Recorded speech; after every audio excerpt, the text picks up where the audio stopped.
I broke my back. What do you mean by that? My back is broken. What do you mean, calm it down? It's a fight. Referees telling two fighters who want to fight to calm it down? He should calm down. I saw he's like a clown in his show, man. He's not your guy. Because Tyson Fury's back, and all you motherfuckers are under attack. Look, Eddie Hearn can say all what he likes. Who gives a shit what Eddie Hearn says? It's garbage. Are you off your tits? Have you been smoking something? Can you let me retire and be happy? Please? Just please. Bombs away from the Bronx Bomber!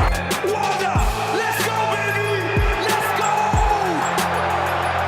I'm through. They put somebody else up and give me an interview. What are you talking about? What are you talking about? You never give me a fair shake. HBO needs to fire you. You don't know shit about boxing. You ain't shit. You not shit.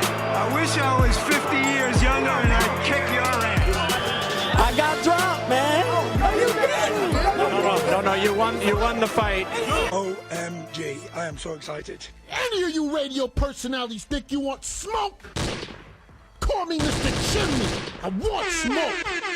Yes. What is up, MCR family? Another daily edition of the show live on YouTube, obviously podcast form, iTunes, Spotify, radio, etc. I am Matt, the Hipster Hunter. We're going to be talking all things boxing today.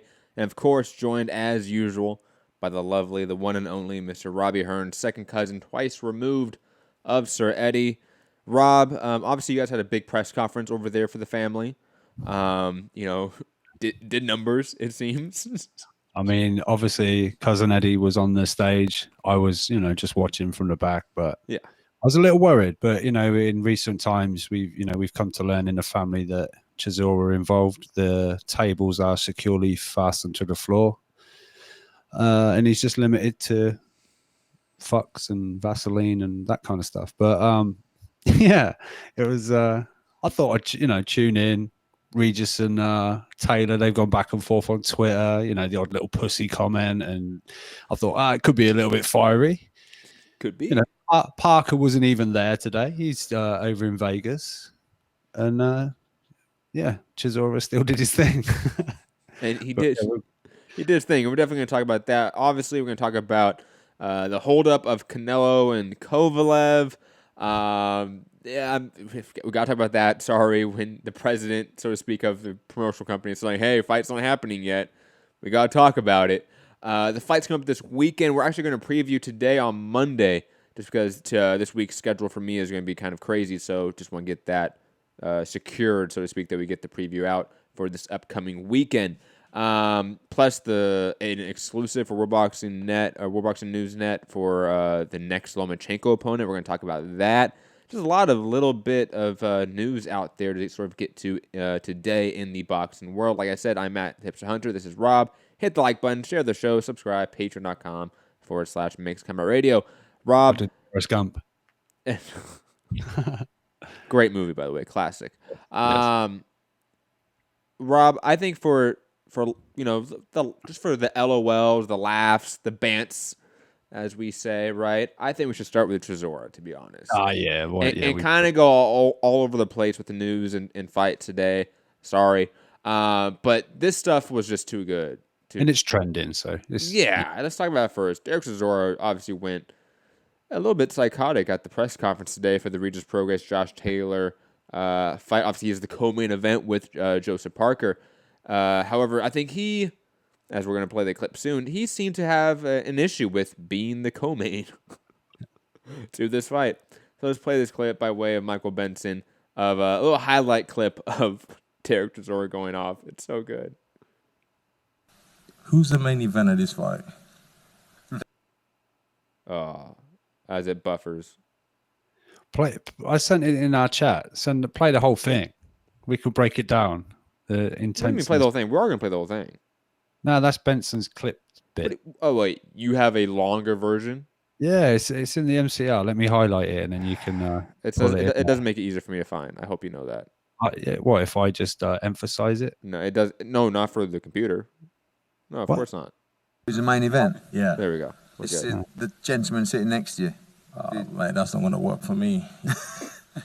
I'm not going to sell out 0-2 for them guys to be the main event. So these guys wouldn't sell box office by themselves, so fuck that. So good. So good. Sorry, I was buffering. That's why it paused. But yeah, at this point, everyone thought, oh, Dereck, here we go. A little bit of, angsty Dereck, just playing around, getting everyone a little nervous, but he'll be smiling in a minute and everything will be cool. Angsty Dereck. Oh, that's so adorable. So whatever, you give me a main event or else pull me out of the fucking show. Okay. Let's talk about that fight. No, I'm just being serious. Eddie tried to roll on. Anyway, so let's talk about that fight. So good. Derek's like, no, fuck that. No. Let's get back to what I'm me, like, you want me to sell it out to my London crowd, my London fans, and then you want to put these little guys, nobody knows about them, on my show, and then trying to mug me off. Fuck that. Fuck my Muhammad Ali trophy. Nobody gives a fuck about it no more. Now, stop right there for a second. Does Dereck have a point at this point in the rant, Rob? I mean, this is a hardcore fight. This is definitely a hardcore fight. You ask the general public in America, in the UK, who is Josh Taylor, no idea. You ask them in America, no idea. Neither of these guys are a star, as far as casual fans. But a hardcore fight, this is a great main event. But obviously, Dereck believes he's selling the O2 out with his fight with Parker. I'm not so sure that's the case. I think a lot of tickets will be sold off the back of like the whole card. I think it's a great card, but no one really cares about the main event other than us, right? Like the people that listen to this show and listen to other YouTube boxing content and us. We're the people that care. As a card, it's great. And whether the whole card is really good. Josh Taylor, the co-main, I don't care. But for me, this is the World Boxing Super Series final that has been kind of like hijacked / saved by Eddie Hearn and Matchroom. So I don't know. It's like Chisora feels, our fight's better than this. Who are these guys? It's in London. I'm the local guy. It's a UK pay-per-view. Who's this guy? Who's that guy? He gets to it later. He says, we'll go and fight in Glasgow, But I'm going to circle back when the clip is done with the idea of could Prograis Taylor just be the co-main, and that's actually the better thing to do. I'll circle back to that. I do think there's a value to that conversation. We had it a little bit off air earlier today with Coach Mitty and Fugatti. We had a conversation amongst ourselves, and Mitty was very, very adamant that Chisora should have been the main event. And Mitty just thinks Chisora's a G. That's it. I mean, he is. He full support. He really is. Nobody gives a fuck about little guys anymore. Boxing right now is thriving on the heavyweights. So for you to try and give me a chief support on my own bill, that's bollocks. We number one and number two. Huh? We number one and number two. Who's number one? Bro, nobody cares about you, bro. Let's all be honest. We number one and number two. Yo, don't get me started, bro. We number one and number two. We number one and we're number two. When Prograis piped up, I'm like, uh-oh, there's an American in London on the stage talking back to Dereck Chisora. This is not going well. I'm sure someone did check the legs of the table to see that they were bolted down. And the thing is, like, Prograis, like, wow, a tough guy. Like, he will definitely speak his mind. He's a 140-pounder to heavyweight. Dereck Chisora takes shits bigger than that, You know what I mean? Like, just from a... so good. Man. I don't give a shit. Am I taking the main stage, yes or no? If I'm not, I want more money. Calla, I'm going to pass over to you here. Adam, one of you. Adam, who's taking the main event? Sorry about the buffering issues. So let me just refresh the page. I just love that Eddie went, so Calla, Adam, someone going to talk to Parker? To Chisora? Because I'm out. Please, I'm scared. Eddie's at the table, remember? Eddie was under that table when it was thrown. So I don't think Eddie wanted to engage too much. That's true. That's good point. You're gonna He has stand there nightmares of and that wait. shit, man. He probably does. Yeah. Meanwhile, David Hayes like shrinking down in his seat. Like I had no idea this was going to happen. God, why is this buffering so bad right now? Oh, I should have had my video. Never mind. Hey, it happens, man. We gotta get to the Vaseline part though. For God's Oh sake. yeah, for sure. You know. Adam Smith tried to say what he felt about it. Chisora told him straight. Let me pull up. You emphasize the video. Let me see if that helps. I don't think. Oh, I didn't because you told me there's no point. It doesn't help. Let me do it. Oh, okay. Can you do that? I'm gonna do it right now. That'd be nice. If you guys I don't weren't think it'll talking help, about, that'd be if nice. you guys weren't talking about ugly celebrities, Okay, hold on. We're definitely gonna talk about that at the end of the show because it's one of those days. I feel silly, guys. So we might circle back to that amazing theory I have because it's right. Nearly there. Oh God, my you god, we texted a lot today, guys. It was really bad. Talk some absolute garbage. Bullshit. It's I all already bullshit. emphasize it. I'm gonna ha it right now. I don't think it's gonna help. Doesn't that come up as Rob emphasize something or Rob on the Yeah, computer? but like when I go click on, it doesn't send me to that. Oh, it doesn't? No. Does it do it for? Does it do that for you? Yeah, on phones. Not on. I'm not got my messages linked to the computer. I found it. I scrolled past. I found it. Yeah, I got it. Okay. It might be a little loud, ladies and gentlemen, because I can't control the volume when it's like this. Del Boy, back from LA. Had a good, fun sit down with Mr. Parker. Got the opportunity to look him in the eye. You've won in this fight for a long time, and everyone expecting fireworks with Chisora against Joseph Parker. Yeah. I just want to point out that your video is over 2 minutes longer than Vincent. No, but it's great. It builds the awkwardness. It really builds the suspense, the tension. And this is just clear right now as we see up here.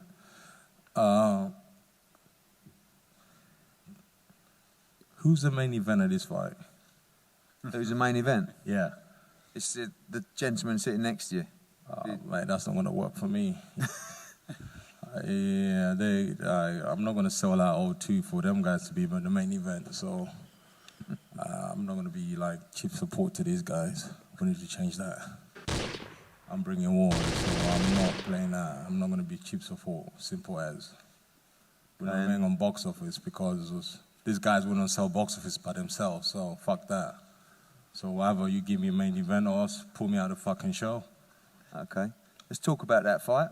No, I'm just being serious. You're trying to bombard me like you want me to sell it out to my London crowd, my London fans, and then you want to put these little guys, nobody knows about them, on my show, and then trying to mug me off. Fuck that. Fuck that. I'm being serious. Okay. You know this is not right. The fucking Muhammad Ali trophy, nobody gives a fuck about it no more. Nobody gives a fuck about little guys anymore. They all give a fuck about somebody's the clapping. game. Hold on. Big guys and the top 10 Yeah, someone in the back. guys. I couldn't hear that in the Boxing Benson right now clip. is thriving on the heavyweights. So for you to try and give me a cheap support on my own bill, that's bollocks. We number one and number two. Huh? We number one and number two. Who's number one? Bro, nobody cares about you, bro. Let's all be honest. But we Don't get number me- one don't and make- number yo, don't get me started, bro. Number one and number two. Yo, I don't give I'll a squash shit. him. Am I taking the main stage, yes or no? If I'm not, I want more money. Calla, I'm going to pass over to you here. Or Adam, one of you. Adam, who's taking the main event? Please, You're not anyone help answering me out, because I'm going to go please. fucking ballistic now.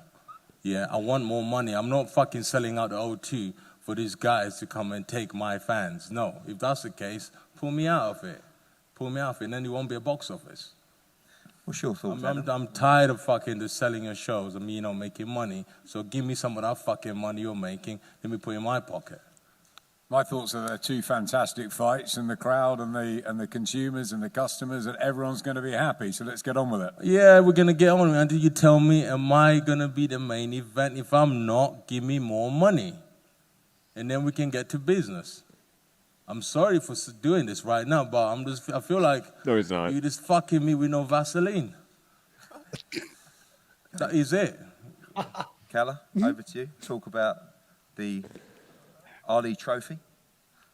Nobody gives a fuck about Ali Trophy, man. It's past date, man. The heavyweights are back now. You know, Mike Tyson said it. When AJ knocked out Klitschko, he said, no more money to the small guys. The money's gone back to the heavyweights, yeah? And that's it, yeah? We haven't heard about the Ali Trophy for the last 6 months. And then now they want to jump on our fucking show, yeah, on Skype because something else is going on. Fuck that. Give me more money and we can get to business. If you can't, just tell me you can't. Right, I'll introduce the fighters. The number 2 seed, the IBF World Champion, the Tartan Tornado, with a perfect record. We're good right there, right? No, just let it play with Josh Taylor. 15-0, and someone who has beaten on his way here to. Tell him to go boxing fucking Glasgow, mate. You can sell out Glasgow, let's see it, and if people go buy those tickets in Glasgow, that's it, man. So you let me do my thing, and you talk to fuck Eddie later? off. You talk to Eddie later? The Tartan Tornado, Mr. Josh Taylor. All right, everybody, how's it going? Bit awkward, but that's what it is. A bit awkward, but that's the way it is. That thick Scottish accent, you can't understand a word he's saying. Oh, but when Calla said, are you going to let me do my thing? Fuck off. Oh, excellent. There's so many gems in there, guys. I don't even know where to start, honestly. And there's like some stuff like we can actually have some substantive talk about. Like Chisora alluding to, oh, something was happening with the World Boxing Super Series. So now they're on Sky, on this card with us.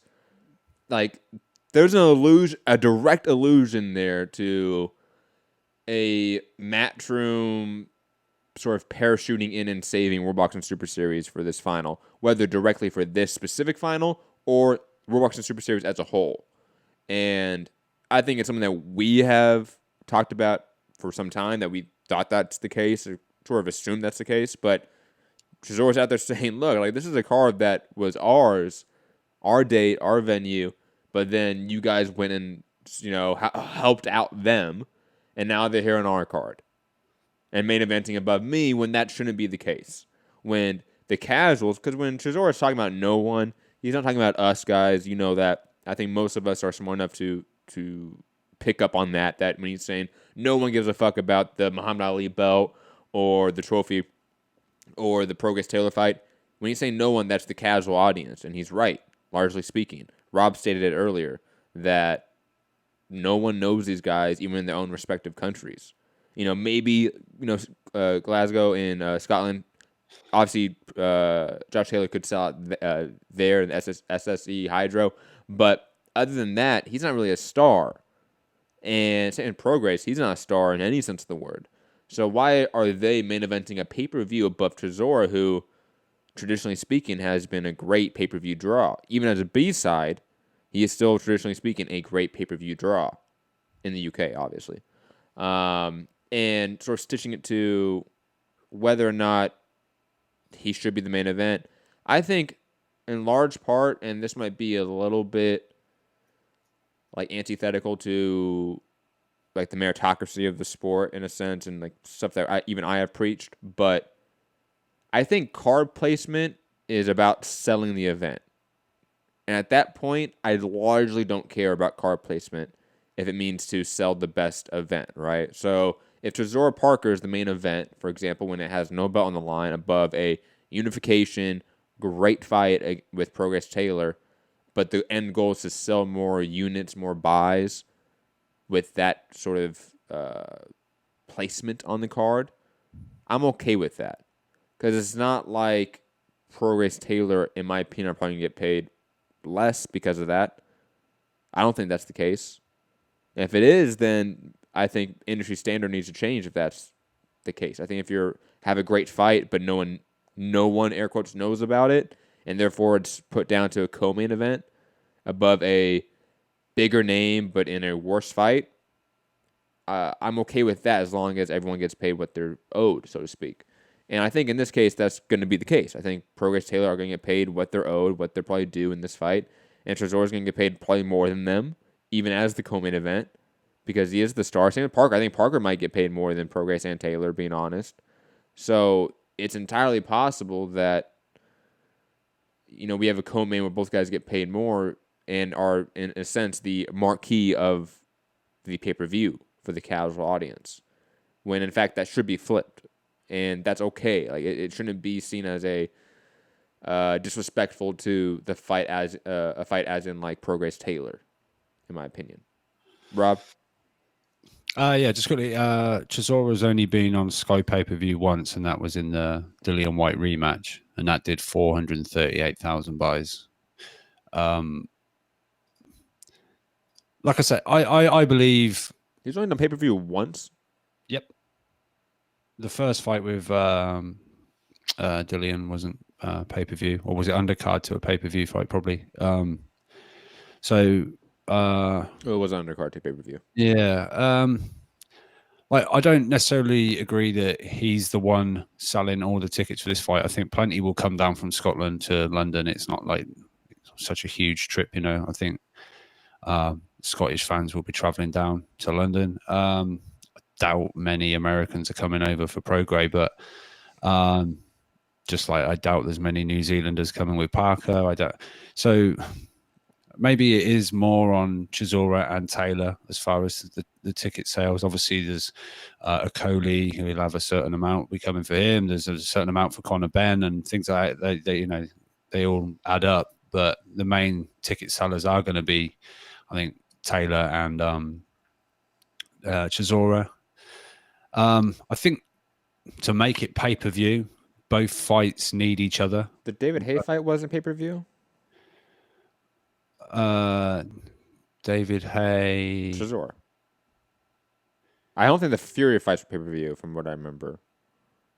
Nope. I mean the Vitaly Klitschko fight, that was a pay-per-view? That was in Sky pay-per-view? No. Really?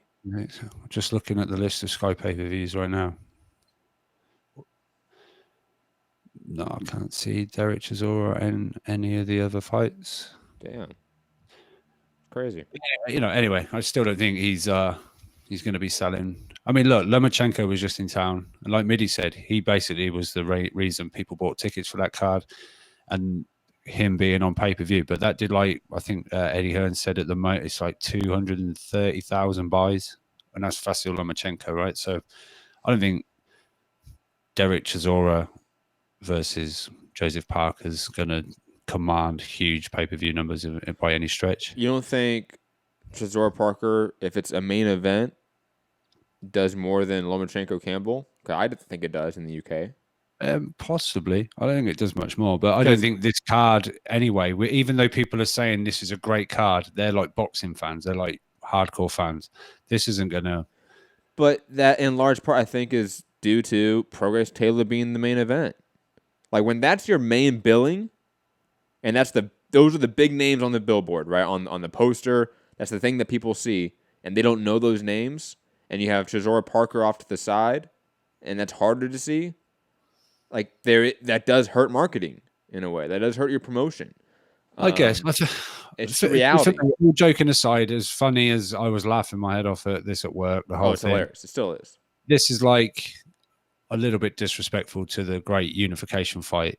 You know, he's there having his moaning. And look, this, I believe in the build-up to this fight getting made, Dereck Chisora, one of the main things was this fight. I think Parker's team said this was got to be no lower than co-main event. And Chisora's team said, and I'm the A side. That's what, you know, I want. Otherwise, this fight isn't happening or whatever. But it's a little disrespectful to those two guys that have gone all this way in the World Boxing Super Series tournament. They're sat there, you know, Prograis come out. But no one gives a fuck about the World Boxing Super Series tournament. Don't just believe what Dereck tells you, right? Just we do. I'm sorry, I had to. But quickly, Rob, what was I going to ask? Fuck, I forgot. White Parker, was that pay-per-view? Yes. What did that do? That did. Dylan White, Joseph Parker, 474,000 pay-per-view. That's pretty good. That's pretty good. David A, Tony Bellew 2, 775. That was huge. I'll be honest. I do think a Chisora Parker headline event, same card, just that be the headline and Prograis Taylor be the co-main, does significantly more pay-per-view buys than with Prograis Taylor as the main event. And I'll be honest, a Chisora Parker main event pay-per-view with that card, which is a really good card, and Sky pushes the buttons on clips like this with Chisora, then I do believe it can do even more than Lomachenko Campbell. I don't think that's really a hot take, to be honest. Like I know for maybe within our community it is, the hardcores it is, but honestly, step outside our little bubble, I would assume Chisora is a far more household name than Lomachenko, Campbell, Prograis Taylor in the UK. Yeah. And even Parker in a sense, because of his fights with AJ and White. Yeah. I know what you're saying. I mean, take a rough stab at what Dillian White, Oscar Rivas did. White Rivas? Oh. Because of Rivas, I'm going to say like in the low twos. 289. So. Oh, high twos. Hey, but I'm pretty close though. Hey, look at me. You've done good. It's not your market. Well done. Right? Hey, I'm really good at gauging pay-per-view buys. I will say that. That's my one hat, like my fourth or sixth sense. fourth or sixth. I forgot. What's your fifth? Just out of interest, because you know that is your fifth. It's been a long day, man. I just feel both fights kind of need each other to make it a legitimate pay-per-view. No, absolutely, that's true. But the placement of him changes how many buys it does, is my opinion. Nah, maybe, yeah. I guess, yeah, potentially. But I mean, I see what Dereck's doing. But did this have to happen on stage? No, of course, no. It's absolutely disrespectful. It's like all Taylor. Agreed. No. I'm absolutely agreeing with you that it is disrespectful. But he's 100% correct in what he's saying. Yeah, maybe not 100%, like 99%. I'm not sure on the whole ticket sales thing. Like, I'm selling this to my fans and selling the O2 out. I'm not entirely sure about that, but who knows? But I don't think Prograis Taylor is a fight that anyone cares about really outside of us. I don't know. It's done. What's it done? What did Eddie? I know it's Eddie saying it, so maybe. But did he say 8,000? It's done 8,000 tickets so far. That's pretty good. Sort of on its way to maybe selling out. I don't know, but this is October 26th, right? Yeah, plenty. This is that date. Yeah, I believe that's the Shakur Stevenson world title date as well, isn't it? I think the 26th of October, the 3rd of November, and the 14th of December. Those 3 dates, ladies and gentlemen, have like 90% of the fights scheduled for the rest of the year, it feels like. Yeah.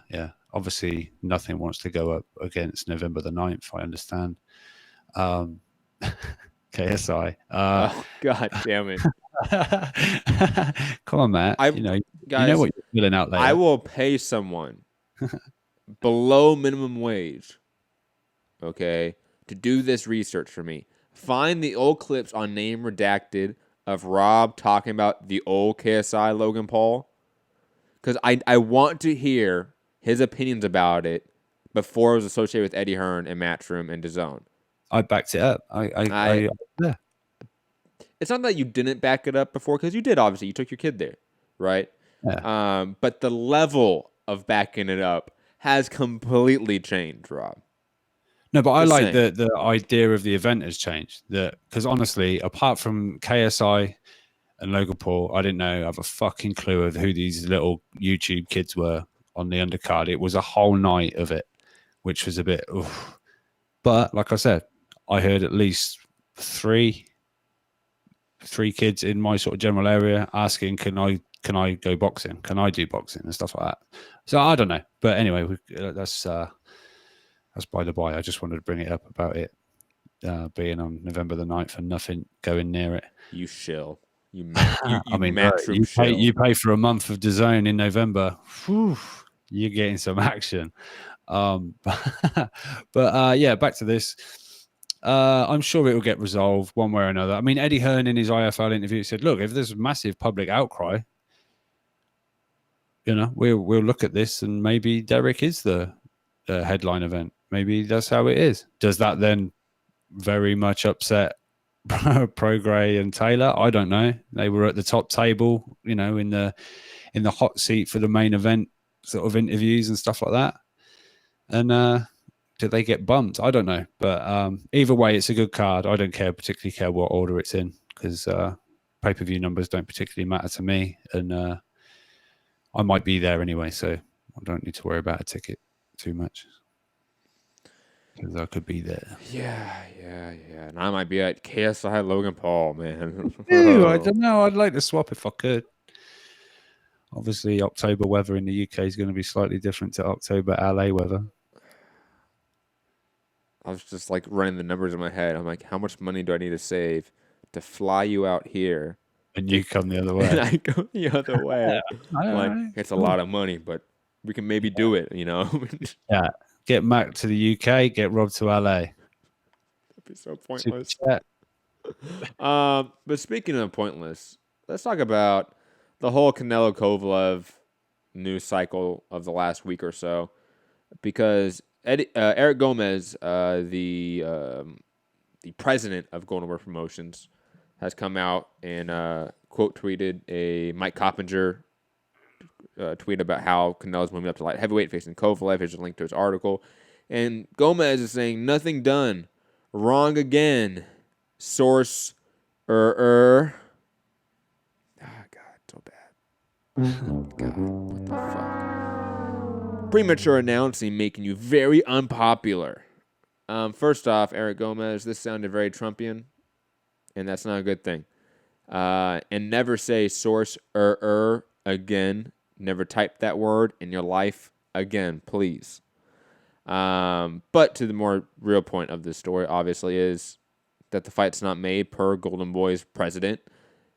Rob, what the hell is going on with Canelo Kovalev, please? I think it'll be announced this week, to be honest. This is me too, but this is a goddamn you, Mike Coppinger, stealing thunder and telling everyone shit. I mean, look, Cop DM'd me because I put I messaged in. Wait, hold on. Cop DM'd you? Yeah, because I messaged back. Fugatti Summer getting very jealous. Relax, Fu. No, I messaged back when Gomez said, and I'm like, and then Mike said, no, his tweet came up again. It said like 3 hours ago, and I just put apparently not, like laughing emoji, and he messaged back like he's lying, and all I said was they're finalizing a deal. I didn't say it's a done deal because he put like T-Mobile Arena, blah blah blah, and he went, oh, correction, it's not the T-Mobile Arena. Yeah, I reported on that with Anthony. Go check out that video as well. So I'm pretty sure this is getting announced this week because I think Joe Markowski said on the Ruiz Joshua, sorry, do it right before people go, you know, it's not the A side. Ruiz Joshua New York press conference. He done his little spiel, you know, the zone. It's only this much a month, and you get this, you know, 100 fights a year, all that stuff. And he's brought up Canelo, and that we'll be announcing his opponent real soon.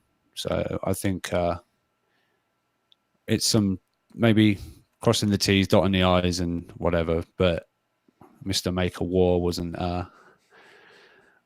best pleased that Cop put it out there straight away. The Athletic dropping the scoop before it was suddenly, what? This fight's made? We didn't know anything about it. It's just whatever. So yeah, I think we'll hear something very soon, and this is all a little bit of a commotion over nothing. I agree completely. I think we're going to get the Canelo Kovalev announcement within the week, hopefully, because they're just running out of time. Like from a pure time perspective, they're running out of it for this year. And I think Eric Gomez is just being a little bit overzealous with, you know, him sort of countering reports, so to speak, because Coppinger's right. He didn't say the fight was, quote, done. And Gomez is saying nothing is done. So they're not saying the same thing. They're arguing two different points, right, in theory. So it's a good legal way of framing it, right? Because nothing's done. Well, that's what I just reported. Yeah, it's getting finalized, not it's done. But I think it will be confirmed. I think it's going to be Vegas. What was the date for it again? Was it the 3rd, right? That's going to be competing against the 2nd? November 2nd. Oh, Yeah. sorry. It's November 2nd, not 3rd. I misspoke earlier. November 2nd, which is going to be running up against Nate Diaz versus Jorge Masvidal in New York. If you want to see me and Anthony break down which event is going to be bigger, check out that video on our channel. Rob? How much would that clash as far as it's like East Coast, West Coast time, right? Or Pacific or whatever? Would the main events clash? No, that doesn't. The Pacific and East Coast time doesn't matter because they run the same times. You got to think about that concept, right? Like it just is a 3-hour difference, right? In terms of the number value, but it's the same time, right? Like for example, main cards for boxing or MMA events usually start 6 or 7 p.m. Pacific time, or 9 or 10 p.m. Eastern time. That's regardless of the sport in combat sports. If it's a prime time showing, that's usually when the main card starts. Yeah. Now, Golden Boy has experimented with earlier time slots in the past. I remember Canelo Triple G, the first one, was like that because all of a sudden it was like 7 or 8 p.m. and the co-main event was on because they moved everything earlier in the day. I don't know if they're going to do that for this one because I think largely they didn't find that to be so successful. But it's not that the time zone won't be the difference. It would be if Golden Boy wants to experiment with the time slot, if they just want to move everything earlier up in the day or not, and that is irregardless of time zones, really, to be quite honest. They might conflict in terms of the main events. Hopefully they don't. It's quite possible that we see a 6 p.m. start time for the boxing main card and a 7 p.m. start time for the UFC pay-per-view. That's probably what's going to happen. But then again, obviously, as you know, Rob, like UFC fights are 15-minute fights, and then title fights. I've seen. Jesus Christ. And the title fights are 25 minutes max, right? Fucking, they barely go past 20 seconds. The ones I've seen. So the pace of MMA fights and just the MMA pay-per-view card is far faster than a boxing card. Yeah. So the boxing card might start earlier and have less fights, but each fight is so much longer and the pacing is so much slower that they catch up to each other. So I don't know. I'll tell you this much. On November 2nd, we, in terms of our channel, will be playing it by ear in terms of what we do in terms of content. Last time it was Rocky Fielding and Canelo, and you had some, and it was me, you, and Anthony. You occasionally dropped over, like, let's go to our boxing correspondent. All right, yeah, Canelo's dropped him again with a body shot. And you were like, anyway, so UFC bullshit. Blah, blah, blah, to be fair, I mean, that fight ended so early for Canelo that we were like, oh, we're done here. Yeah, and I found myself playing third wheel to a pair of UFC fans, and it was fun. But for that date, we're probably going to do Canelo Kovalev is going to be the priority because we're predominantly a boxing show. But guys, I mean, you know me. I have more Nate Diaz sound bites than anything else on this soundboard, okay? Do not fuck with me. If it comes down to it, I might just say, hey, Canelo Kovalev, you get a post-fight show. Live fight chat, Diaz Masvidal. That might happen. I don't know. I don't know yet. I don't know. It depends. And plus, Rob, it's nighttime. I mean, for me, you're going to be sleeping. It's going to be me and Fugatti. And you know us. We're low-key MMA marks. We're going to... Sorry. Nah. You should do it. But digressing, we're definitely going to do a lot of content for that day because that's just big days for the sport. Moving on, because we've been talking and rambling here, Rob. We actually need to hurry up. We have a lot of topics to get to. First up, Bob Arum reveals that he's about to face, reveals who will face Vasily Lomachenko next. And it's not a name that I don't think anyone really cared for, and it's all in the name of getting Lomachenko a quick fight this year before the unification with Comey, the winner of Comey, Lopez. And the opponent is what's his name? Let me go down to his name. I always mess up his name. George Kambosos Jr. is going to be the most likely Vasily Lomachenko next opponent sometime in the December, November time. Yeah, somewhere in Australia as well, right? Yeah, that's the rumor. They're going to go to Australia. God. Rob, do we care about this at all? Not really, no, to be honest. Like where is this guy in the rankings or anything like that? I know he's like not on our radar, so he can't be like legit contender, but where's this guy? I've heard of him before. I've heard it, yeah, I have. know? I think I've even watched a fight of his, but Definitely have. can't think where or what card it was on or whatever. He's not bad, but he's a regional guy still. You know what I mean? Like it would be like it would be the same as if Lomachenko wanted to fight Joe Cordina right now. It would make zero sense. Exactly, on Loma's half. First off, that made me so happy there, Rob, because you know how much of a fanboy I am of Cordina. But you know what I mean? It's a regional prospect that is not at the world level yet. He definitely has a lot of talent, but is not the world level yet. And here's a pound for pound, probably a future Hall of Famer, right, in Lomachenko, facing a regional guy that is untested and unproven at this point in time. No, that would be awful. That's going to be one side. It's going to be brutal. I don't think anyone wants that. No. Yeah, I don't know. This is not what we... it's not what we want. I mean, I don't know the big rush to get him another fight this year, to be honest. It only means the Comey Lopez winner fight is a bit further on next year. You know, it's not necessarily, because that fight is what December. So like it's if they fight both in December, then it's not really. True. Yeah, I forgot. I was thinking that the one was November for some reason. Yeah.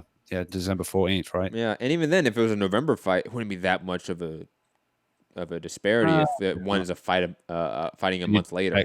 You'd expect Loma to not really get stretched too much in that fight. I mean, to me, this is, I know Loma looked great this fight. There's no reports of sort of injuries on Loma's behalf, but at times he's hurt himself, right? That's what's been like the whispers that he's gotten beaten up in training camp a lot. Not in terms of like sparring, but just like injuries. Yeah. I mean, how old is he now? 31. And he's been fighting. Something. He's had like 500 fucking fights or whatever, like including his amateur days or whatever. That's got to have taken some kind of toll on the body, even only losing one of them, or two of them, one amateur fight and one pro fight. It can't be, that must take its toll at some point. So there's injuries are going to crop up, I think, as he, so do you really need this Australian debut / tune-up fight when something could happen, You never know. But he's broke his hand on... Didn't he hurt his hand on Croller's head or fucking someone? He had an injury or in a knockout, bust a hand. So, it's all right saying, he's going to knock this guy out and this, but he might break his hand doing it, So, agreed. Rubiski in the chat saying, Matt, probably a future Hall of Famer. Stay off the weed. Stay off the weed. The first ballot Hall of Famer. You're right. I don't know what I was saying. It's Lomachenko. Come on. But moving on. Speaking of somebody that desperately wanted to be a Hall of Famer like his dad, never will be. Julio Cesar Chavez Jr. is apparently, or if he accepts the Daniel Jacobs fight that's been offered to him at this point, it will reportedly be on the Juan Francisco Estrada Cal Yafai card December 14th in either California or Las Vegas.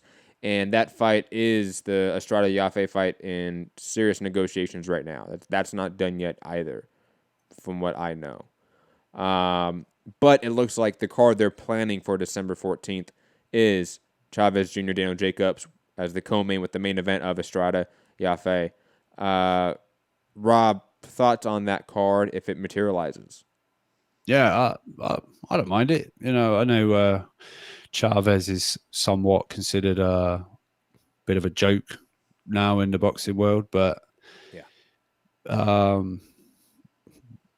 it's a name for Jacobs to get going on the 168-pound division, or whether this is a certain catch weight. But that's the plan for Jacobs, I believe, unless there's a huge fight can come up at 160 again and he can do the weight. But I'm more Estrada Yafai, to be honest. I like that.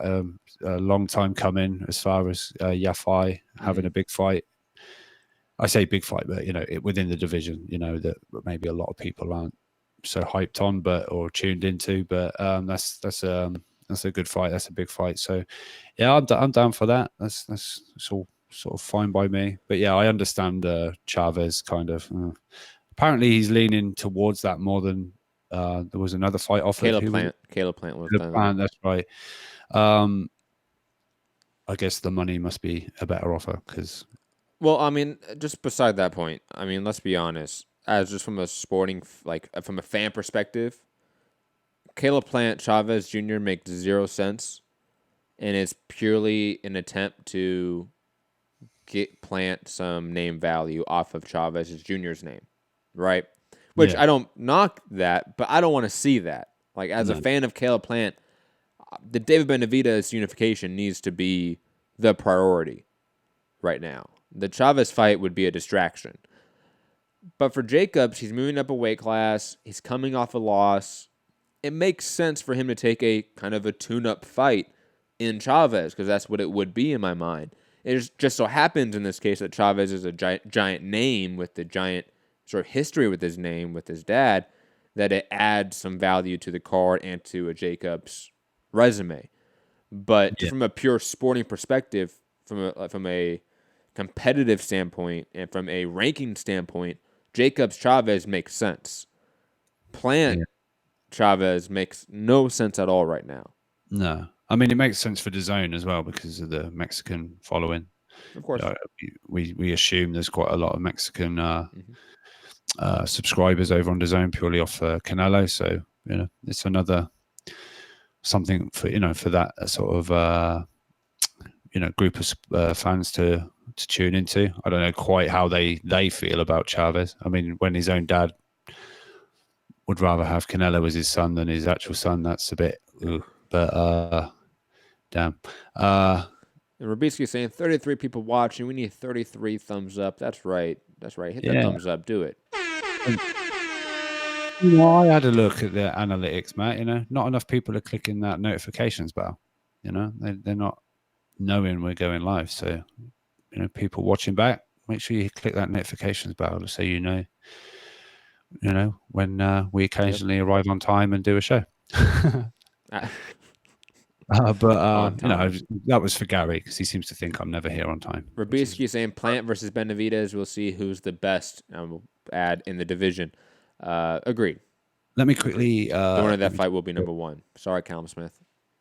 Let me quickly look at Caleb Plant. 21 hours ago, Caleb Plant, little video of him doing some pad work. I know the next when, where. I saw that. You're right. So he knows who he's fighting, when, and where. But I guess news to come. I'm expecting it's going to be.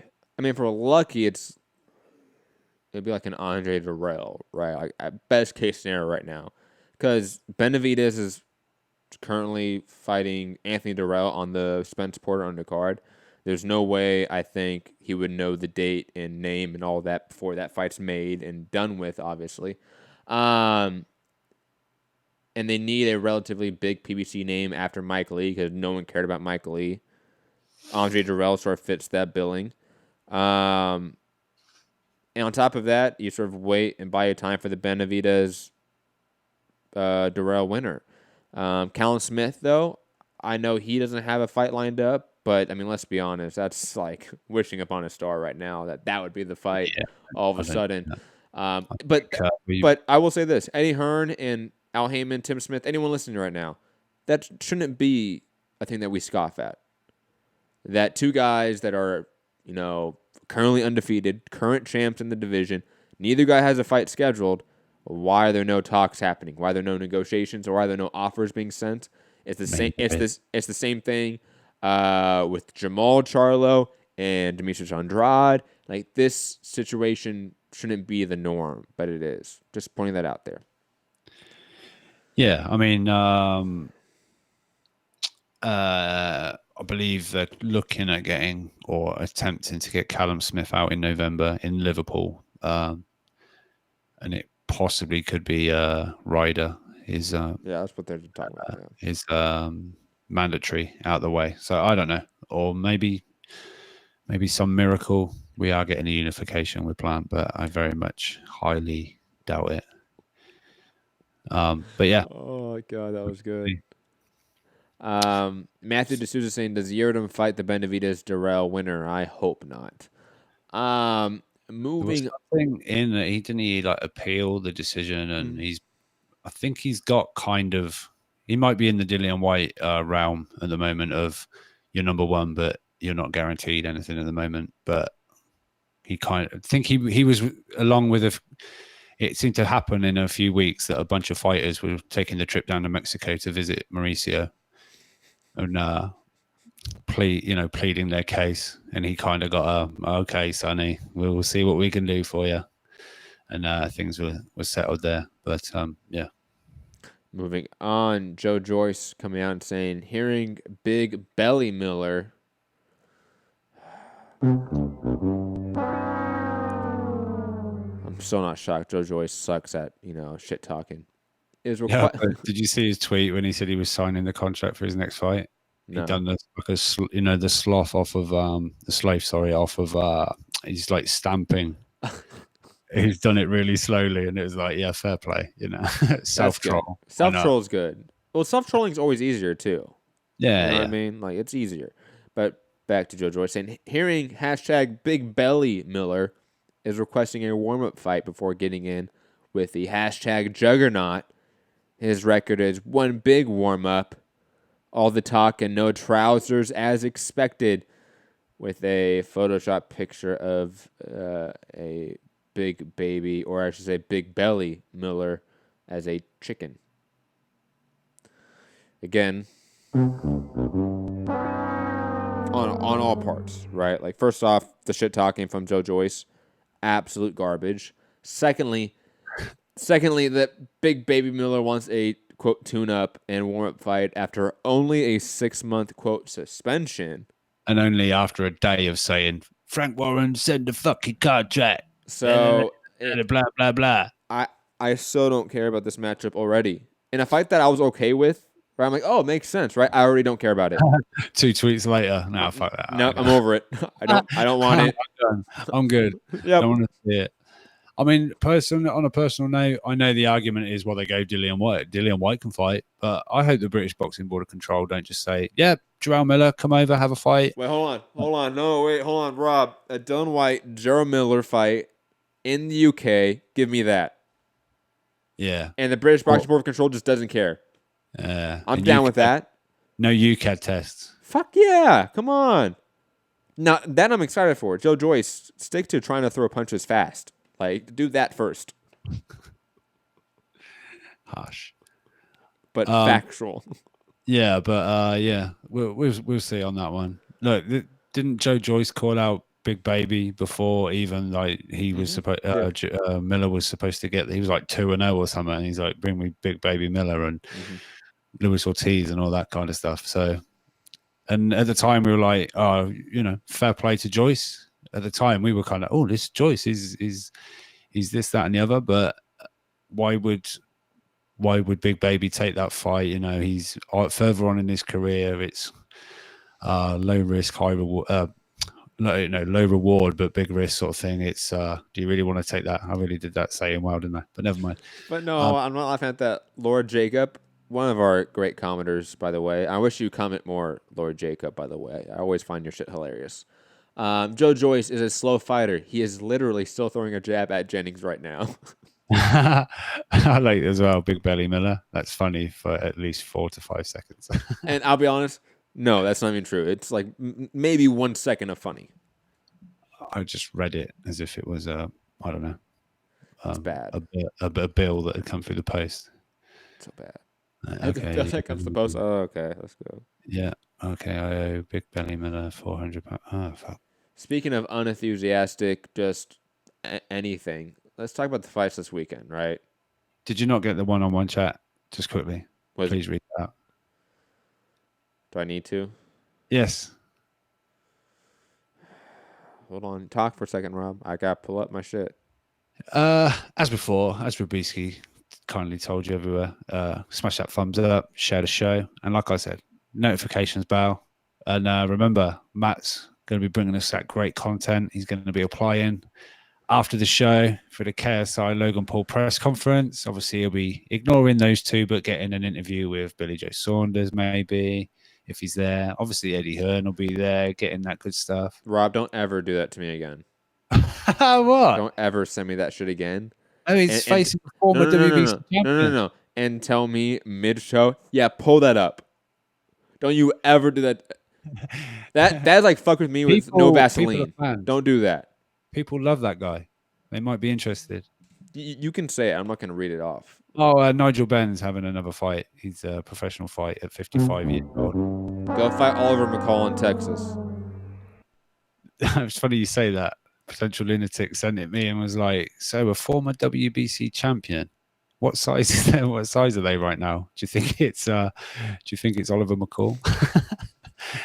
Yeah. So, but no, people love the Dark Destroyer, right? They might be.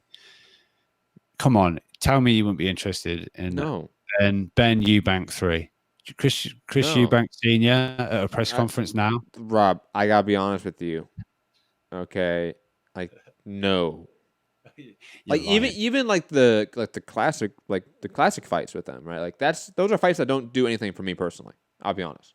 You're whack. They're good fights, they're great fights, but like they're not fights that like make me like get emotional and go, yes, this is why I love boxing. No, those aren't the ones for me. You trash kid. No. Speaking of trash, Tyson Fury. My kid says that all the time. There must be a YouTuber that says it. He keeps going, "You're trash, kid." He's gonna love that I said that to you. Speaking of trash, Tyson Fury Otto Wallin this weekend. Yeah. I mean, pay-per-view. Who's buying that in the UK? I mean, where do we start with this card? Because look, while Amanda Navarre versus Juan Miguel Alorde might be fun, and Jose Pedraza versus Jose Cepeda might be fun, I don't care about any of this card. Like, from the top to bottom, I don't care. Matt. I am so frustrated. No, hold on. Let me rant. I am Show that Mayan belt some respect. I am so frustrated with the sport and with people like Tyson Fury, because he has gotten so much of a pass and a just overall glorification of him as a person since his comeback that it makes me sick to my stomach. Because when you look at what he's actually done, he's done nothing. Right? He's literally done not a single goddamn thing since he's come back. You know, he beat Wilder. Hold on. From a pure athletic perspective, the only thing he did was get off his back a couple times against Wilder and dodge some punches to a guy that we all think is one of the worst technical boxers in world level of a high level boxing, right? On top of that, he's only beating up guys that are borderline top 75, 50 guys in the division, in a division that is the worst in the sport. On top of that, when he's talked on and on how he's a changed man and he's no longer a homophobic, racist piece of shit, no, that's just not the case at all. He has still said some pretty outlandish shit, which we have videos from months ago you can go check out on this, okay? Tyson Fury is a fraud. He's a garbage person, okay? And his entire career is garbage, okay? These type of fights and events make me question what we do. Question why we follow the sport. Think about that.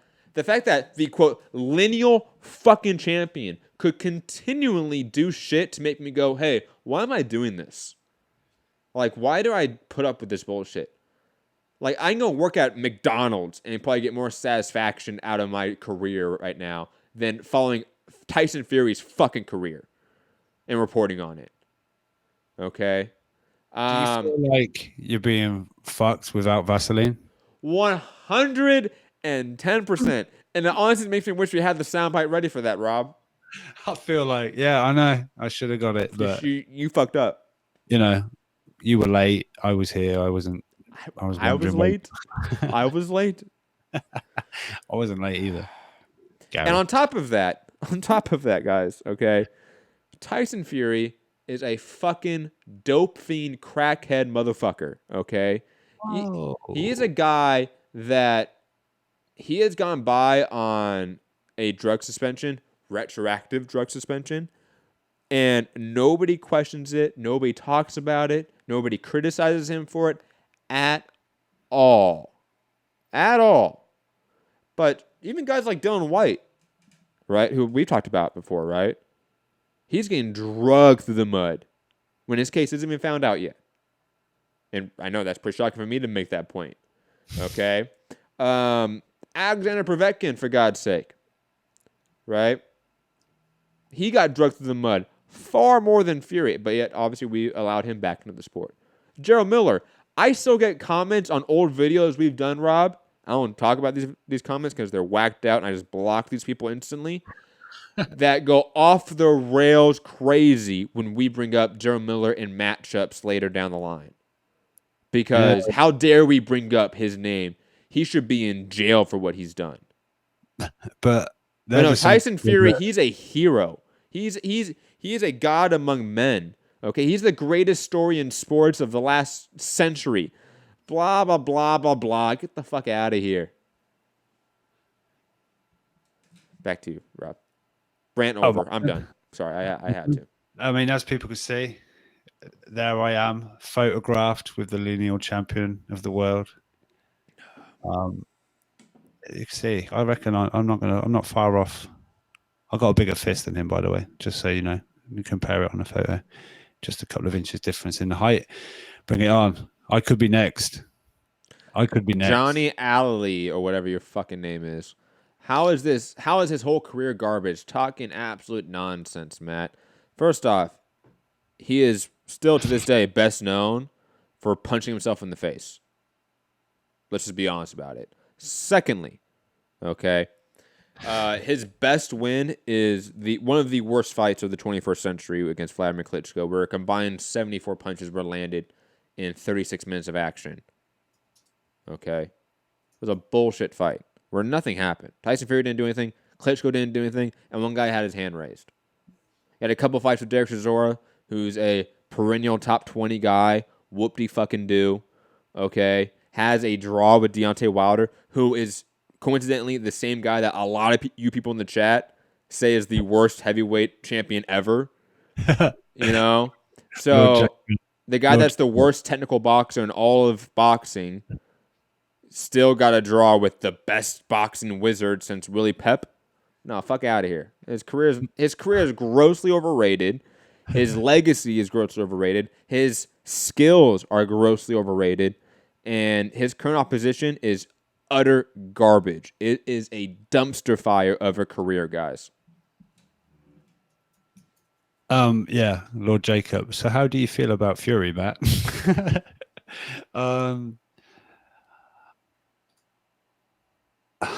But look, he's fighting Wallin this weekend. But yeah, I can't see this doing particularly well on pay-per-view here. When that was announced, it was like, whoa. Good luck with that one. But yeah, I don't know what kind of traction it's getting over there. I believe not really great. I can't see it doing great tickets wise. This is in the T-Mobile Arena. Think of that. Like, was it 22,000 at the T-Mobile? I think they're not even opening the top. No, they're not opening the top. So I don't know. But he says he's not stepping aside. If that's what Wilder wants him to do, he's not stepping aside. He said he wouldn't even take 50 million to step aside. I don't know if that's to convince everybody and to say, look, I'm definitely not. You could just say, no, I'm not stepping aside. But I don't know. I mean, look, Steve Bunt said February 22nd isn't even happening according to people at ESPN. That was never happening anyway. So who the fuck knows what's going on? But yeah, this is you know, like I say, for one of the two Mayan belts that are being given out this Mexican weekend. The winner of this will be the WBC Mayan belt, whatever the fuck that means. But yeah, it's not good. We want to see better, but hopefully that better will be the rematch with Wilder. Sorry, but we will see. I'm not going to go quite deep dive as Matt did. I think we need him to woosah right now, and look forward to a different fight maybe. Reminding people, because you know me, Rob. Woosah, nah, fuck out of here. Hold on, but God, the Independent, stop pop-ups making the show crash right now. Fucking hell. No one wants to see your videos or your ads, Independent. Stop. Thank you. Okay, then we're back on. Let's not forget that in the build-up. Whoa. I had a hand upon me tonight. Fury. Back. Fury, I don't and care. I got a good fighting spirit, and Fury. I'll never say die. Fury, stop, please. Thank you. No one gives a fuck about you. The way you spoke to him, I don't think he's going to stop, Matt. Oh, that's a good point. In the build-up to his 2015 fight with Vladimir Klitschko, Fury likened homosexuality to pedophilia and explained that he believes the legislation of homosexuality and abortion are two of the three things that need to be accomplished before the devil comes home. He also went on to say, everyone just do what you can, listen to the government, follow everybody like sheep, be brainwashed by all the Zionist Jewish people who own all the banks, all the papers, all the TV station, be brainwashed by them all. Yeah, fuck this guy, man. And when he was asked about it in the lead up to the Wilder fight, he said, no comment. I don't even go there.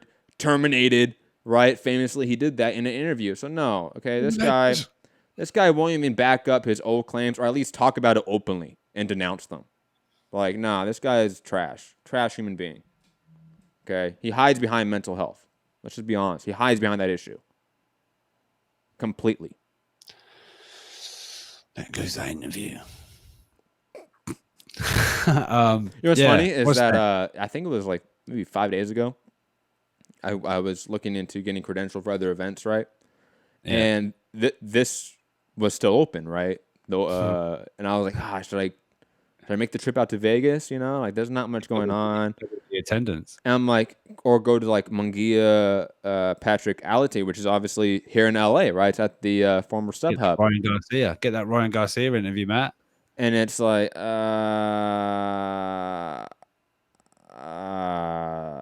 no. Neither? I chose neither. Oh, man, you whack. Because I'm thinking, look, who would I want to get at the StubHub? First off, there's going to be no post-fight press conference. There's no press room. So I'm not going to get any of the undercard guys like Ryan Garcia. The second they're done with the fight, they're going off to the back room and they're gone. I'm not going to be able to have access to them. Fight week, though. Fight week, yes, but I don't need to be credentialed for the fight to go to fight week stuff. No, I know, but I'm saying you're going to something fight week, maybe, yeah. I could try, definitely. I have to look. I have to look at the schedule. But like I'm talking about purely going to the fight. Like I would maybe get Munguia, and if Oscar's there, I'd maybe get Oscar. But knowing how the StubHub is set up. You could poke him about Canelo. You could really rev him up, get him to lose his shit. I just I'll put it this way: the StubHub is very unmedia friendly, not media friendly. It's not. It's not set up to be designed to like be conducive to media and interviews and media setups. It's a fan environment completely. Also, I think sometimes your opinion isn't very media friendly. That's definitely true. But yeah, what else is on the this week's fight schedule that might get you a little more excited? Let's talk about the Devin Haney card, which I really do like. I really do like. Let's talk about that. Probably Eddie. I mean, I am upset that the Daniel Ramon fight is off. Yeah, that's a shame. That was a shame. Because even though that fight in of itself wasn't like the greatest fight, right? I don't know. I think that was a good fight. The opponent, what's his name? Akhmedov. It wasn't bad. Yeah, right. But it wasn't anything to make me go, "Ooh, that's an amazing fight on the card." It was more of a card supporter. Like Daniel Roman's on the card, that just adds up value to the undercard, right? Really good fight. But overall, the card is still probably the best card of the weekend. Devin Haney versus Zhao Abdullaev, Heather Hardy versus Amanda Serrano, Michael Hunter versus Sergey Kuzman, Danilo Isnov on the card as well. Rob, where do you want to start here with this? You want to go with Michael Hunter and then work our way up? Yeah, we can. Yeah, yep. Michael Hunter obviously fighting Sergey Kuzman. Both guys not really undefeated, but in terms of their heavyweight run, undefeated. Obviously, Hunter having the cruiserweight loss against Alexander Usyk, but has been undefeated once he has moved up to heavyweight. And Kuzman having, was it a no contest? I think it was. Let me quickly check. Yeah, I think it was. Yeah, I think it was no contest. But both guys undefeated at heavyweight. Hunter, obviously a surging heavyweight name at this point, especially since he attached himself to Matchroom, and seemingly all those matchups that Matchroom has for heavyweights materialized. Chisora, Parker, White, AJ, Usyk, like all those names are now names that are available to Michael Hunter. First up, though, is Sergey Kuzman, another great prospect in the heavyweight division. I think Hunter should be able to outbox Kuzman, because I don't think Kuzman's really that varied in his approach to his game. He is really one note in what he wants to do, what he wants to accomplish, how he accomplishes it, why he's effective at it. I think it is one note. Hunter has some levels, has some, just again, variety to his game. I think his footwork is obviously drastically better than Kuzman. I think that should probably lead him to a decision win here. Rob, your thoughts on this fight? Yeah, I like this fight. I think sorry, really quick. Shout out to the super chat. Aaron Munoz, what's your prediction for the Triple G versus Derevchenko fight? Well, obviously, my full prediction would be on that show when we talk about it that week. But Triple G should win that one. I mean, come on. I think Derevchenko is made for Triple G. He's just going to walk onto something. But yeah, thank you for that super chat, top man. But Michael Hunter, Sergey Kuzman, yeah, I like that fight. I think that could be a really good fight. Yeah, I'm not sure what the betting odds are on that one, but I would say Hunter's probably the favorite. I wouldn't say Kuzman has, I don't know, blown me away particularly with his performances just yet. And I'll be honest, neither really has Michael Hunter. I know that might shock some people, but Hunter's a above average heavyweight, obviously. Same with Kuzman, but they're relatively on the same level, in my opinion. This is a good competitive matchup. Yeah. I guess one guy takes a bit of a backseat, and the other guy's sort of not propelled in great proportions, but he throws in the mix. I mean, look, Hunter versus maybe the winner of Chisora Parker or something, then that really does propel, to the next level after that, or something like that. But yeah, definitely in the mix with that sort of next tier, that next block of heavyweights. You go down from the top guys to the next guys, and maybe you throw yourself in there. But yeah, I like that. I like this fight, and be looking forward to that one. Next up, Heather Hardy versus Amanda Serrano. It's a fight that obviously is big for women's boxing, even though it feels like it's kind of getting undersold in how big it is. I think in large part that is just due to the current market for the zone content as well. The fact that really, if we're being honest here, guys, none of these events this weekend are screaming out as wow events. Let's just be honest about it. But Heather Hardy, Amanda Serrano is a fantastic fight, and one that I do think, while fantastic, is pretty easy to predict. I think Serrano at this point in time is far too young, far too fast, far too athletic for Heather Hardy. Heather Hardy, even 3 years ago, was declining as an athlete, and now she is 3 years older. You go back and watch the first Shelly Vincent fight. That was fight of the year contender, right? That was a really good fight. Heather Hardy struggled with the speed of Shelly Vincent. If you go and watch Serrano, one of her best qualities is her hand speed. Is her ability to fire off a 4 or 5 punch combination like that. And I think Hardy's going to have a really hard time adjusting to the athleticism of Serrano, the combination punching of Serrano. And overall, just the technique. Serrano is really good at mixing up a combination to the head and body effortlessly. And on top of that, the technique is on point. This is going to be a tough fight for Heather Hardy to get past. I really don't understand how she could win this one, because traditionally she's a person that likes to be on the back foot, slip shots, work her jab a lot. I don't think Serrano is either A, going to let her play that game successfully, or let her play that game, period. So I can see a stoppage here for Serrano, but most likely a very one-sided, dominant decision for Serrano.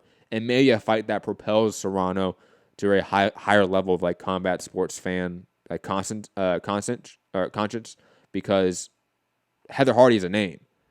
Like, she's a name for MMA fans. She's a name for combat sports fans across the world. She is.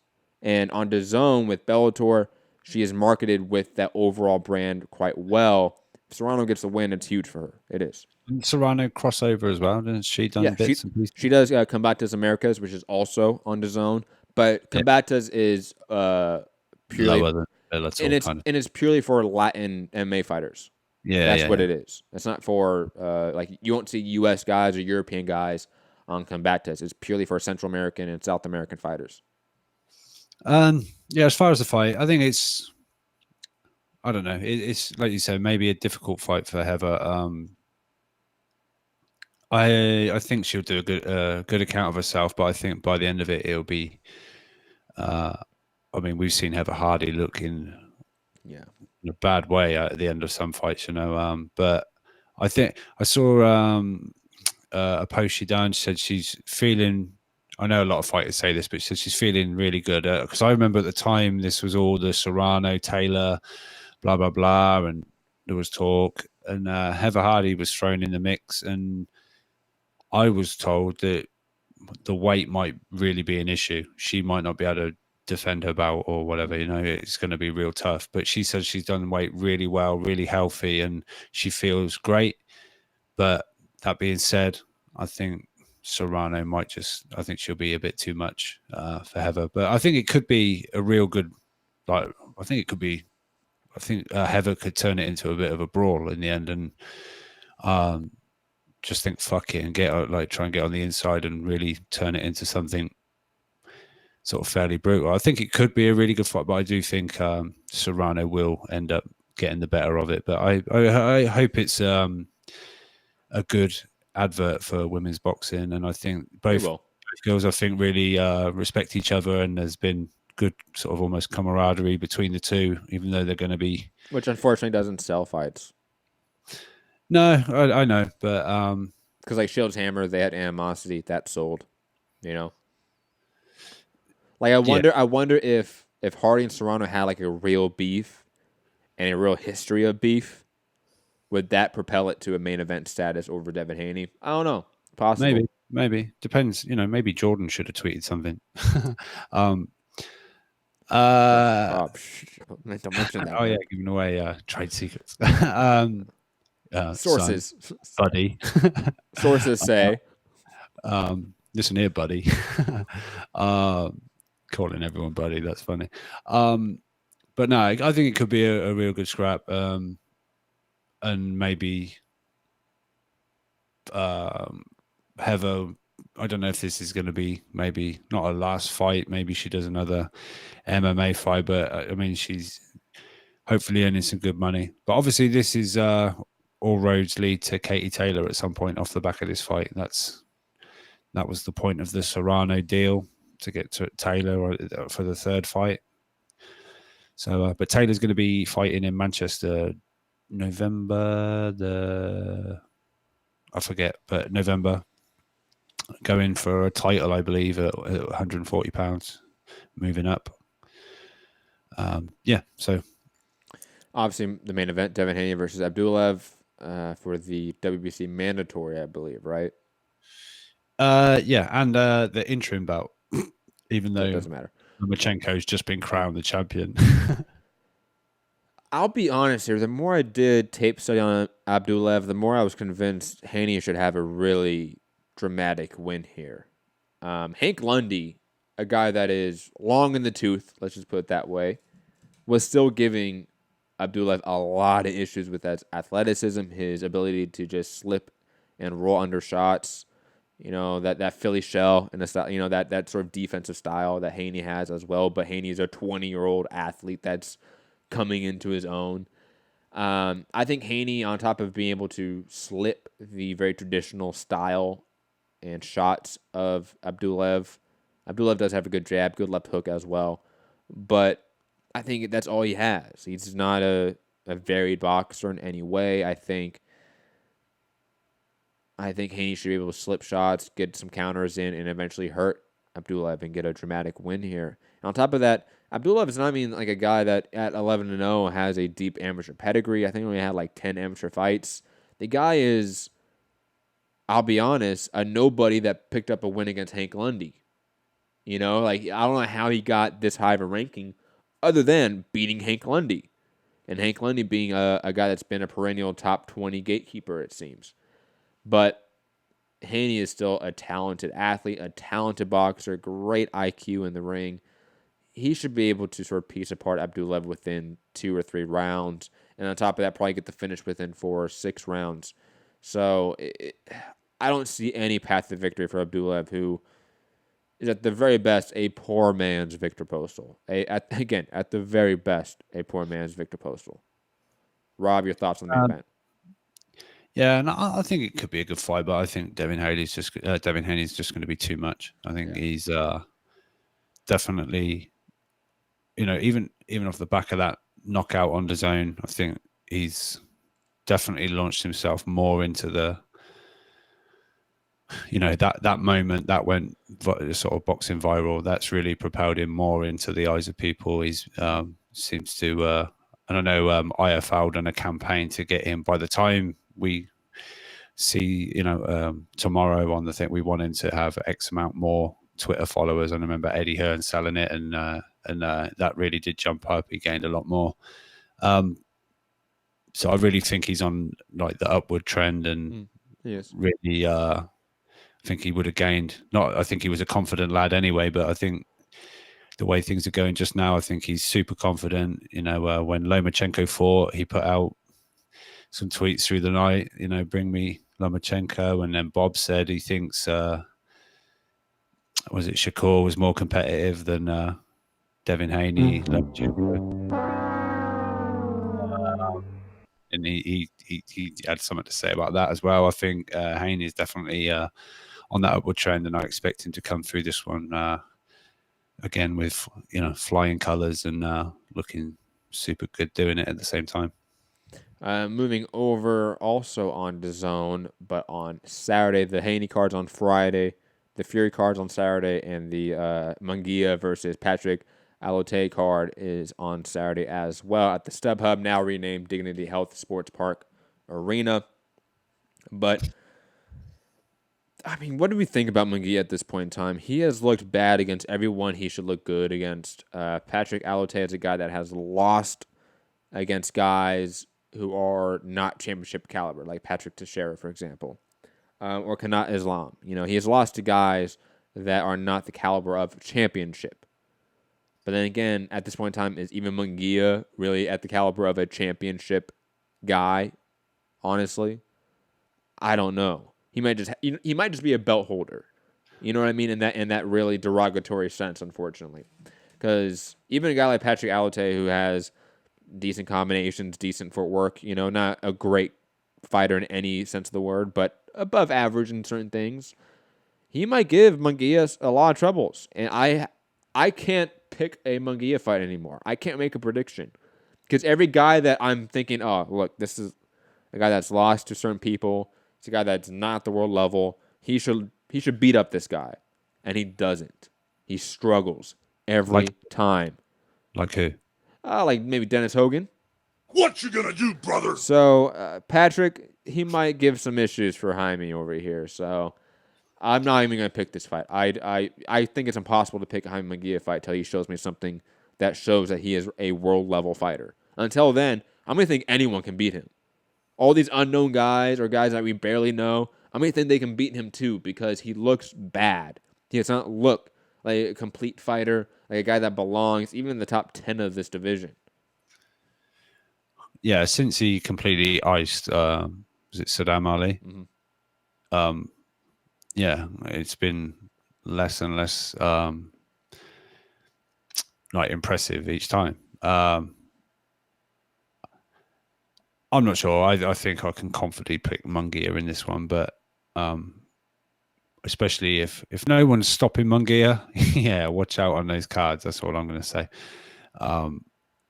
Because I don't think they're going to give the B-side too much in favour if they've managed to go the distance. But yeah, I think I'll go with Munguia. But I hear what you're saying. I think he's just got less impressive each and every time. I don't know if weight's really an issue now. If this is really not healthy for him and he's struggling because he's a big boy, he's a young lad, he's growing. And there's been talk of 160 for a long time, but I don't know. Yeah, Ryan Garcia as the co-main against Avery Sparrow, and sort of stitching back to the talk about Hank Lundy. Avery Sparrow also has a win against Hank Lundy in his last fight, similar to Abdullaev facing Devin Haney on the other DAZN card.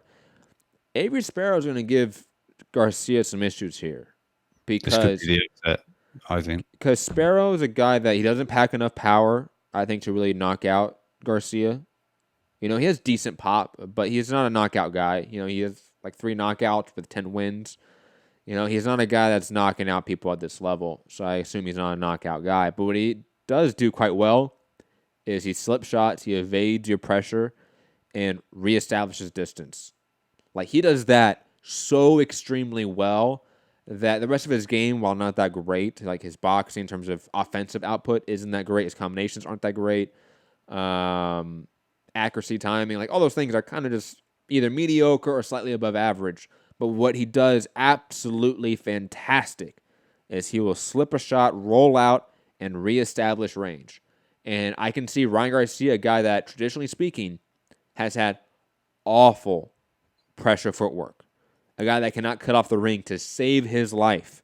I could see Sparrow slipping shots and rolling out, going back to the center, time and time and time again. And Ryan Garcia is just this ineffective fighter in there. It's an ugly fight, and Sparrow pulls out a decision. I can 100% see that. However, I will add that this is now, the second or third camp with Eddie Reneso and Canelo. Hopefully this is the camp we see this gigantic increase in ability in this talented guy, in this talented kid in Ryan Garcia. Because let's be honest, guys, he is a talent. He has athletic talent. He has power in both hands, speed. He's tall, rangy. Like, he has the tools to be a good boxer. It's about teaching him those tools and him learning them. I don't know if he's there yet, to be quite honest. This is going to be the fight that sort of tells us that, because if he cannot successfully pressure Avery Sparrow, then that's a great sign that he is still not ready and he's still not learning with Eddie Reneso and Canelo down there. Rob, your thoughts on this fight? Yeah, you sort of took a little bit of what I was going to say. I was going to say similar about he's had a long time in camp between fights. This is hopefully where the gym work is going to start really showing. I do think this is a potential upset, but that being said, I do think I will take Garcia for the win. I'll pick Ryan Garcia if I didn't make that clear, but Sparrow, he could easily just make this an ugly fight and win. Yeah, that would mean Ryan having to grow up real quick if he finds himself going into deep waters and potentially things not going his way and struggling with style. We'll see what he's really made of, but I think he will pull it out. But when this got made, I was like, "Ooh, that's interesting."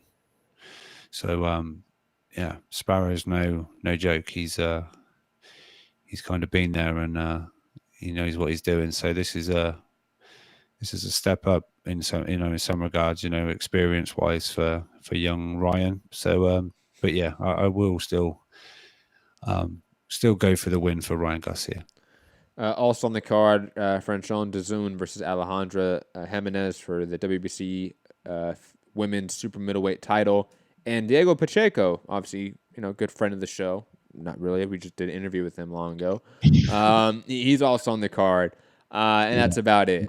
Matchroom sending him over. That's nice. Yeah, that is nice. Back and forth. And plus, he should be fighting in this venue. Like, this is a venue for him. Yeah. Is the women's fight the other Mayan bout? I believe. No, they're just giving one to... No, there's two. No, there is two. They're doing two. I know they are doing two, but it's one for what? It's Munguia. They're doing one for a non-WBC champion in Munguia, right? And the other one's a non-WBC fight as well, right? Or at least a non-WBC championship fight. Because that was your tweet. I remember you tweeting something about like both these fights are not for a WBC belt. Why is it not for Devin Haney, who is fighting for your interim belt? Let me look it up. I think it's Munguia and Fury, isn't it? Isn't Fury getting? I didn't think it was Munguia, but let me. I don't know. I also don't care, to be honest. No, I know. You want to go to callers? Oh no, you're right. It is. It is for Munguia. Hey, look at me. Munguia and Fury? Yeah, I knew. I said Fury earlier. Okay. Yeah. I knew it had to be. They had to do at least one Mexican fighter for the Mayan belt. Otherwise, it would just be like, really? Like, what's the point here? Let's go out to call. Viva Mexico. Via Germany and England. Yeah. Let's go to Gary in Dallas. Santiago, if you're there, press 1 to get in the queue. I see you there, but you didn't press 1. Call in 323-870-4051. Press 1 to get in the queue. International callers calling on Skype, Mixed Combat Radio. Gary in Dallas. What is up? Hold on. Whoa. What's going on? Hold on. There you go. Now talk. Sorry. All right. What's going on, guys? Nothing much. Low energy, Gary. Damn. Cards. I got a question for you in just a minute. Real quick, 3 cards this week, and the best fight of the weekend is Pedraza versus Jose Cepeda. I mean, Hardy Serrano, but I mean, sure. You can pick that one too, I guess. Okay. All right. No, that's for sure. Okay. I mean, at least name-wise, that's the best. Sure. Okay. Maybe best action fight. No. If you're talking about like what fight can produce probably the best action, you're right. It's probably Pedraza and Cepeda, but that's unfortunately on a card that's utter trash. If you have dyslexia, that fight's going to be real tough for you. Because those names.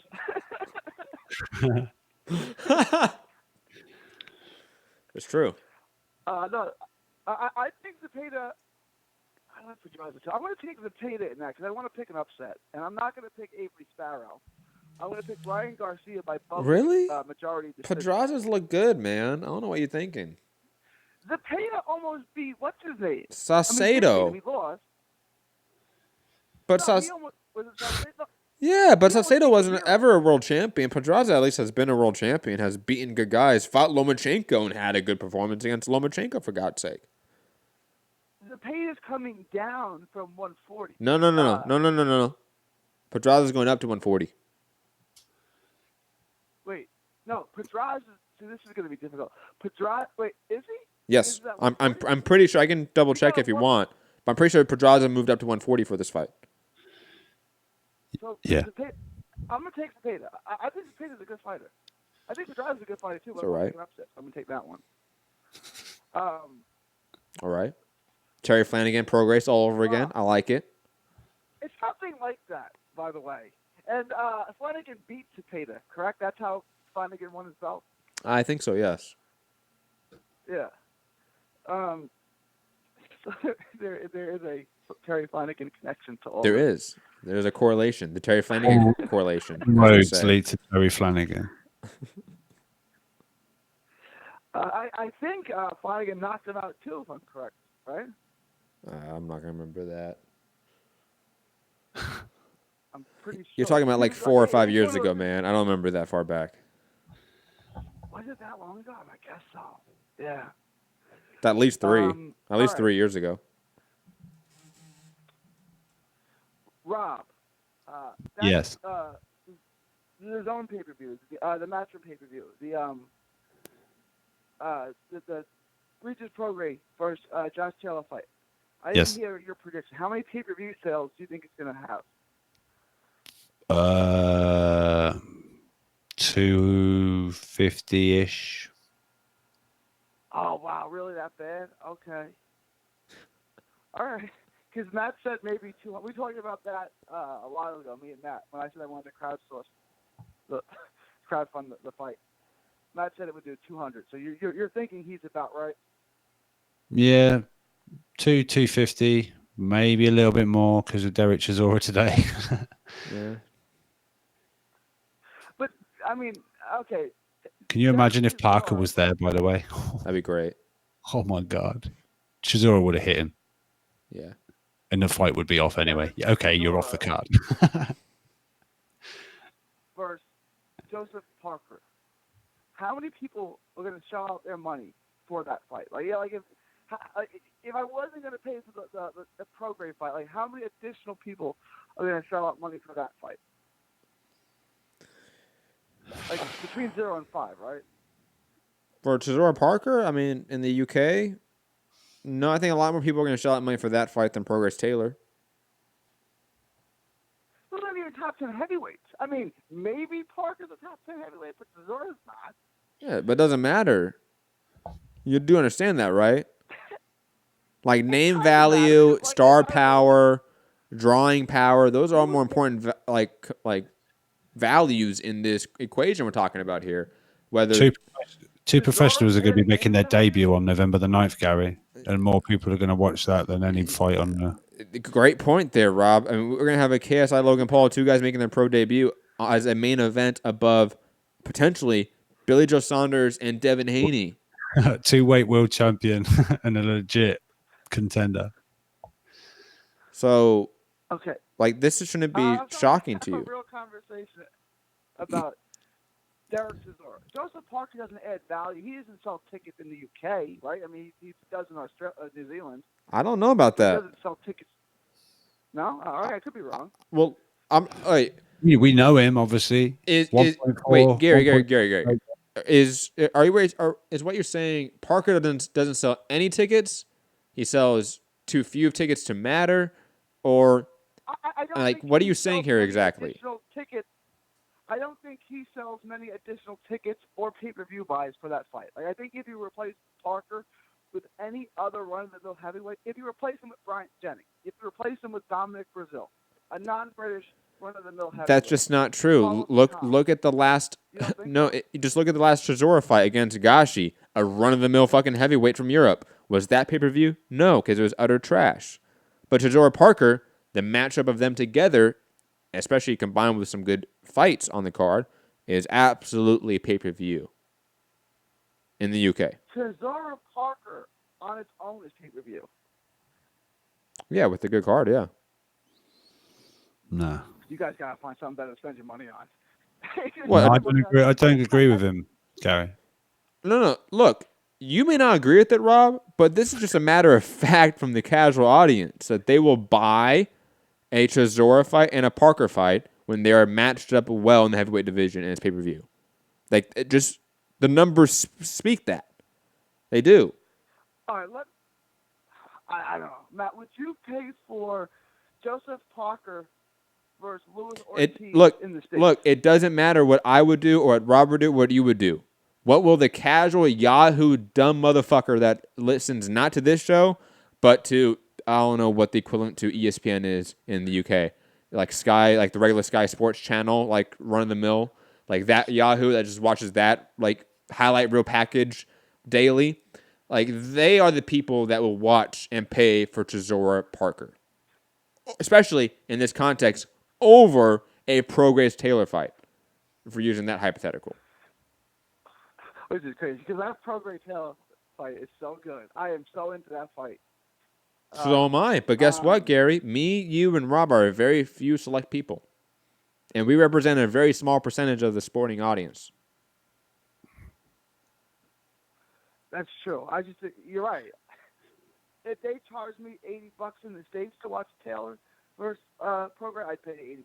Like if they put that on pay-per-view, I'd pay the money for it. Over. Would you agree it should be though?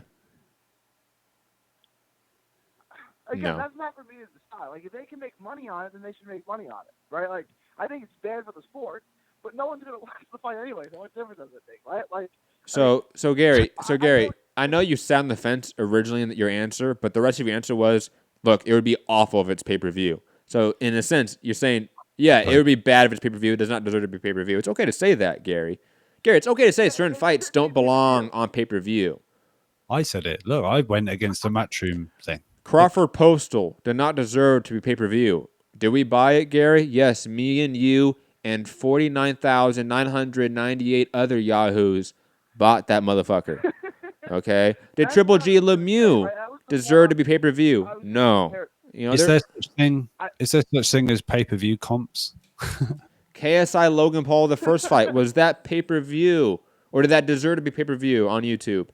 Hell no. Yes, in their market. But I paid for that shit because I had to. How much? That was on YouTube. How much did you pay for that? $10. Was it okay? And then they gave the money to charity. So it was really like you were donating money to charity to watch. Whoa. They're not. Stop. They are not Tyson Fury. All right. They definitely did not donate that money to charity. Did they not? Dude, Michael Buffer had to get paid $5 million alone to be there. Jeez. How did you get his job? Like, Let's get ready to. And he only did that for one fight, right, Rob? Yeah. He didn't introduce anything else. He did that one for one fight and got paid $5 million. That was legit the moment I was most excited about when I saw Michael Buffer coming down in his white jacket. I was like, "Oh shit, Michael Buffer!" Meanwhile, all these kids are going, "Oh my god!" They did what, like woohoo! They did like 1 point something million buys on YouTube. So that's 1.3, I think. That's like $10 or $13 million. Half of that went to Michael Buffer alone. I guarantee the other half did not go to charity. Plus sponsorship, I could be entirely attendance. I may have entirely made that up. You might want to fact check me on that. plus my gate money. Sure. Yeah. Okay. I paid for Huey Fury versus Joseph Parker on pay-per-view. That was on YouTube pay-per-view. I paid for that too. I forgot about that. That was like $20, man. I paid for that. Fuck. My wife was out of town. If she was home, she would have said, talked some sense into me, but I was bored. It was like it's middle of the afternoon because it was in the UK. I was like, I'll pay for this. Nah, this is the real test, okay? Did you buy Usyk Gassiev on Cloud TV? I did. Yeah. But that wasn't too bad, right? That was only like $10, right? Because you only had to subscribe for a month. I did. Yep. They charged me for like 6 months. I was so pissed off. So pissed. You forgot to cancel? Fuck yeah. I totally forgot to cancel. It's that gym membership. I told you, Matt. You laughed at it the other day. It's that gym membership thing. Okay. You pay, you go once, then you don't go anymore. Rob thinks a million people are going to forget after they signed up to watch KSI Logan Paul. I don't remember saying any numbers there, okay. Matthew. I'm adding the number. I'm adding the number. I will say that I'm adding the number, okay? And that magically those people are just never going to leave, and now they're going to become gigantic boxing fans, and the sport of boxing is completely different now. Thanks all to the lords and savior that is KSI and Logan Paul. Yeah, all hail them. I didn't even say any of them would remain boxing fans. I just said they'd forget to pay for that. They're paying for that shit. And my point still stands. Rob said everything that I said verbatim. Yeah, except the bits he didn't. Here's the thing, right? Like, they outsmarted themselves. If they would have kept it at $10 a month, people may have forgot about it and let it slide for 5-6 months like you did with Cloud TV. $20, you're going to feel that. $20, you're going to make sure you cancel. Yeah, that's kind true. Of like, $10. Five for sure. I forget that shit all the time. 5 for sure. Yeah, that's why everyone's got fucking ESPN. I am still to this day, every day I remind myself, I need to go delete my DC Universe account because my kid doesn't care about going back and watching the old school Batman TV show. So, like, there's no point in having a subscription for that anymore. But I always forget, and I end up watching the Batman the animated series from the 90s, and I don't care. Worth it. I'll remind you when you're after the show when you're applying for KSI Logan Thank you. Paul. Actually, I really do. It's $5.99. I don't need to keep paying for that. Nah. That would be like cancelling However- ESPN Plus. Yeah, that's true. Big up to Rob's cousin, second cousin twice removed, Eddie Hearn, Yep. for making this fight happen. Gary without just said this big fight- ups. Without your cousin, this fight, which I think is going to be the best fight of the year, wouldn't have happened. So that's good news. Wait, are we still on KSI? What are we talking? Yo, hold on. Rob, let me read this comment in the chat. I so I'm hope. talking about the KSI fight, of course. Gary, hold on, Gary. I gotta read this comment in the chat. I really hope this is that Heyman TBE guy on Twitter. Probably. Heyman Jr. in the chat says, in all caps, let me remind everyone, in all caps right now, Matt and Rob's gay crush Eddie got exposed for lying, fighters, and being gay. Jay's puppeteer. I don't know what that means. Like, I get the first bit, it's not really funny. I get it. The second bit, I legit don't know what you're trying to say here. You deranged, stupid motherfucker in the chat. I don't know what you're saying.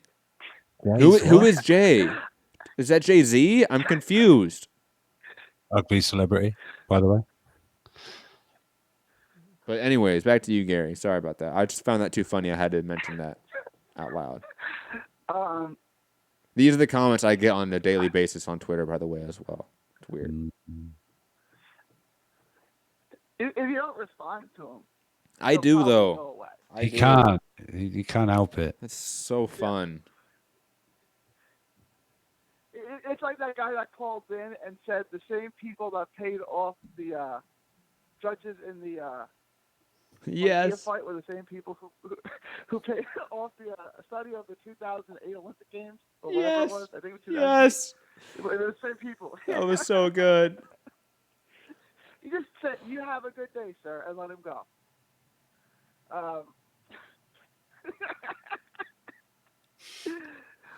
Seriously, what are you gonna sit and argue with that person? Like, it wasn't that. Yeah, but then you have. Got him to that position. Yeah, but Gary, did you watch the video from the other day that I clipped out about the crazy caller ranting about how me having an iPhone means that I support sweatshops? I listened to some of it. I know the video you're talking about. I had it on. Like, sometimes it's too much fun to go back and forth with these people. Like, it really is. What sneakers are you wearing right now? What sneakers am I wearing right now? Yeah. Me? Yeah. I'm not wearing sneakers. What are your sneakers of choice? I'm wearing, I think they would commonly be called slippers or like shower sandals. All right, if you were wearing your sneakers, well, it doesn't matter. I just wondered if Nikes. you were made Nikes. sweatshops. Oh, Nikes. Yeah, definitely sweatshops for sure. For sure. Yeah. Why have you got a pineapple? Gary mentioned pineapple earlier. What the hell? I don't know why there's a pineapple on my shirt. There's just a pineapple on this shirt, and it's a cool shirt.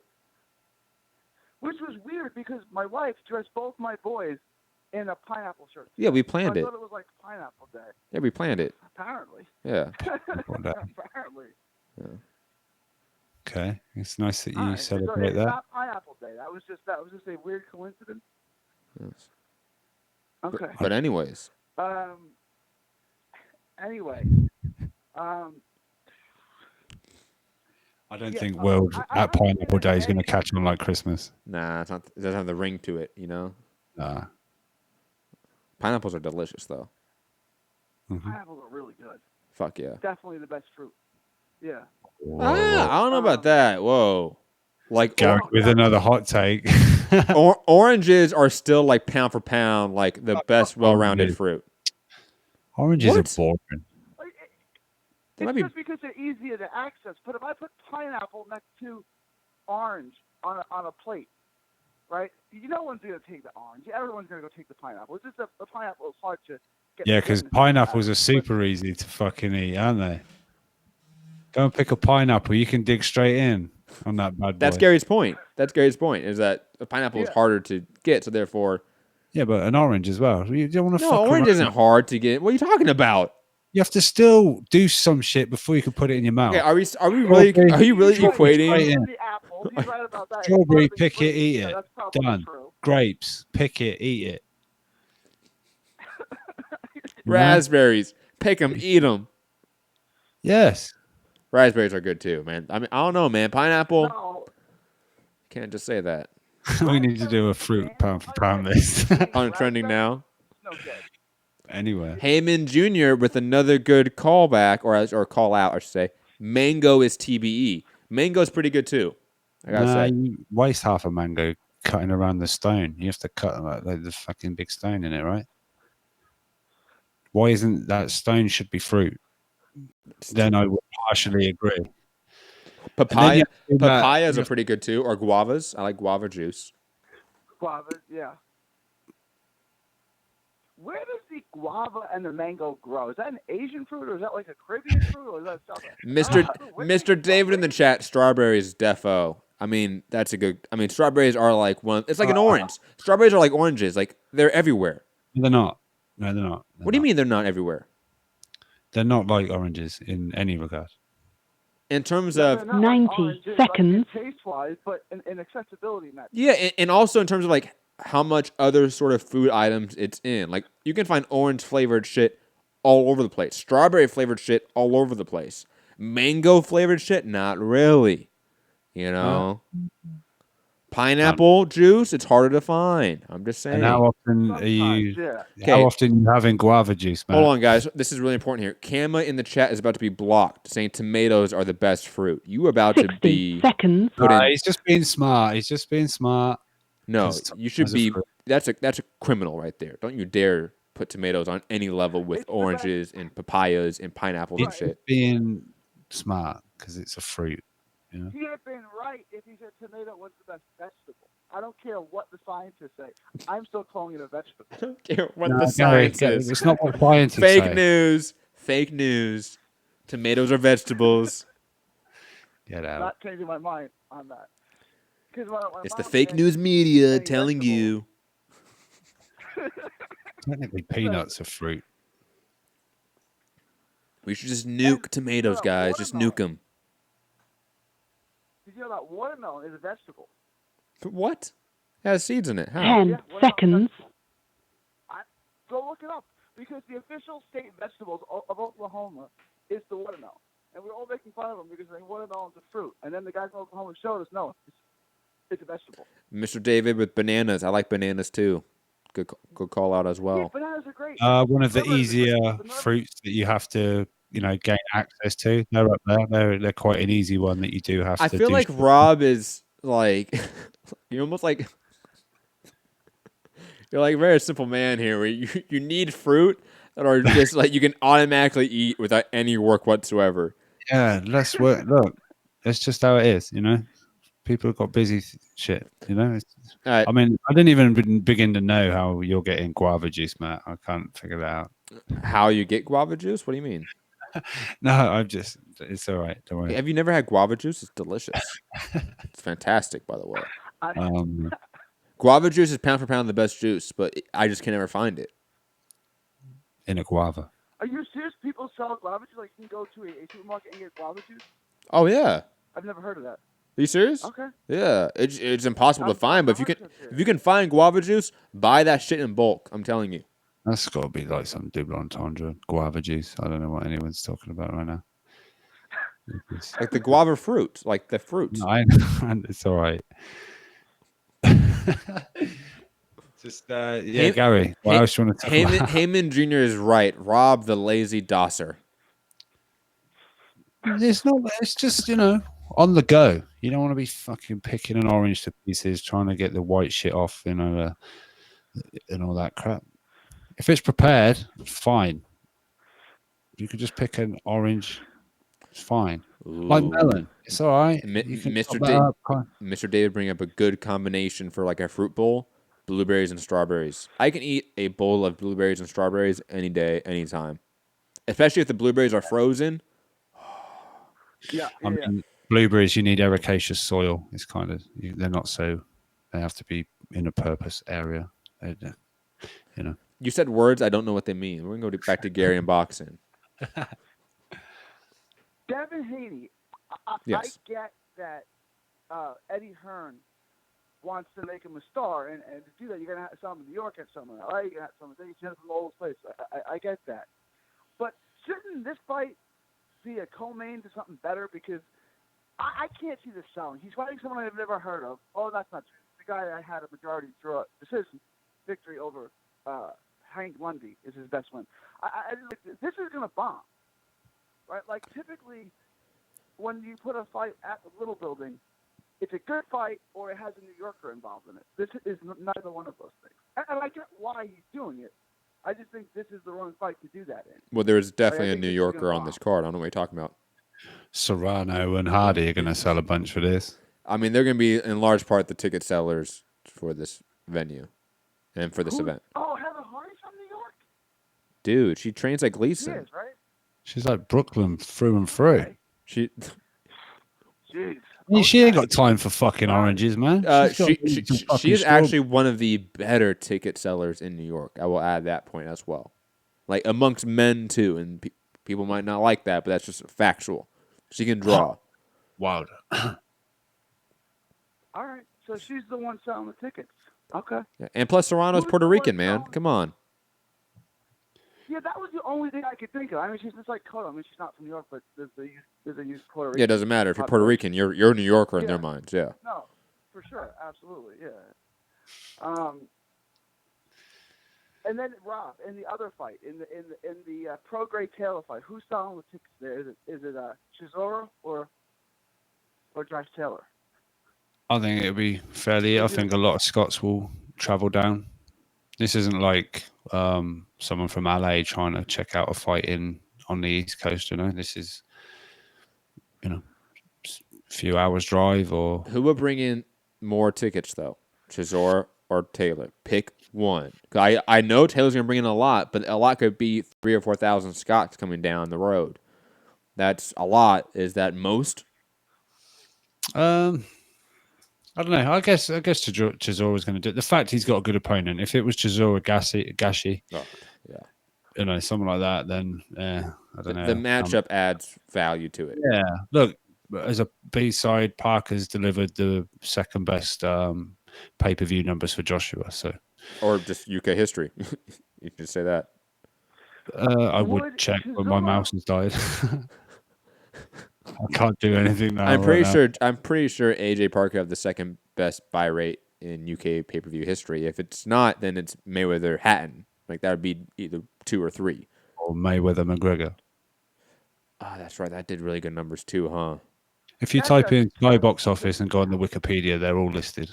You can see all the lists. But Mayweather McGregor. I forgot about that one. That one doesn't count. Fuck that. I don't know keyboard shortcuts to run. I just, without a mouse, I'd be fucked. Anyways, Gary. I had something too.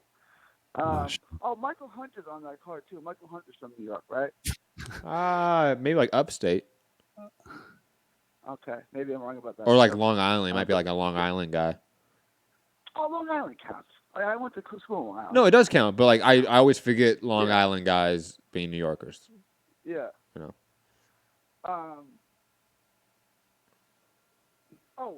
If Chisora was fighting Usyk, would anyone, would that make it a bigger fight? Would that make it a or is it just, I'm asking Rob more. Would Usyk make that thing a bigger sell? Or is it just they're paying to see Chisora and Usyk wouldn't? No, Usyk would draw here.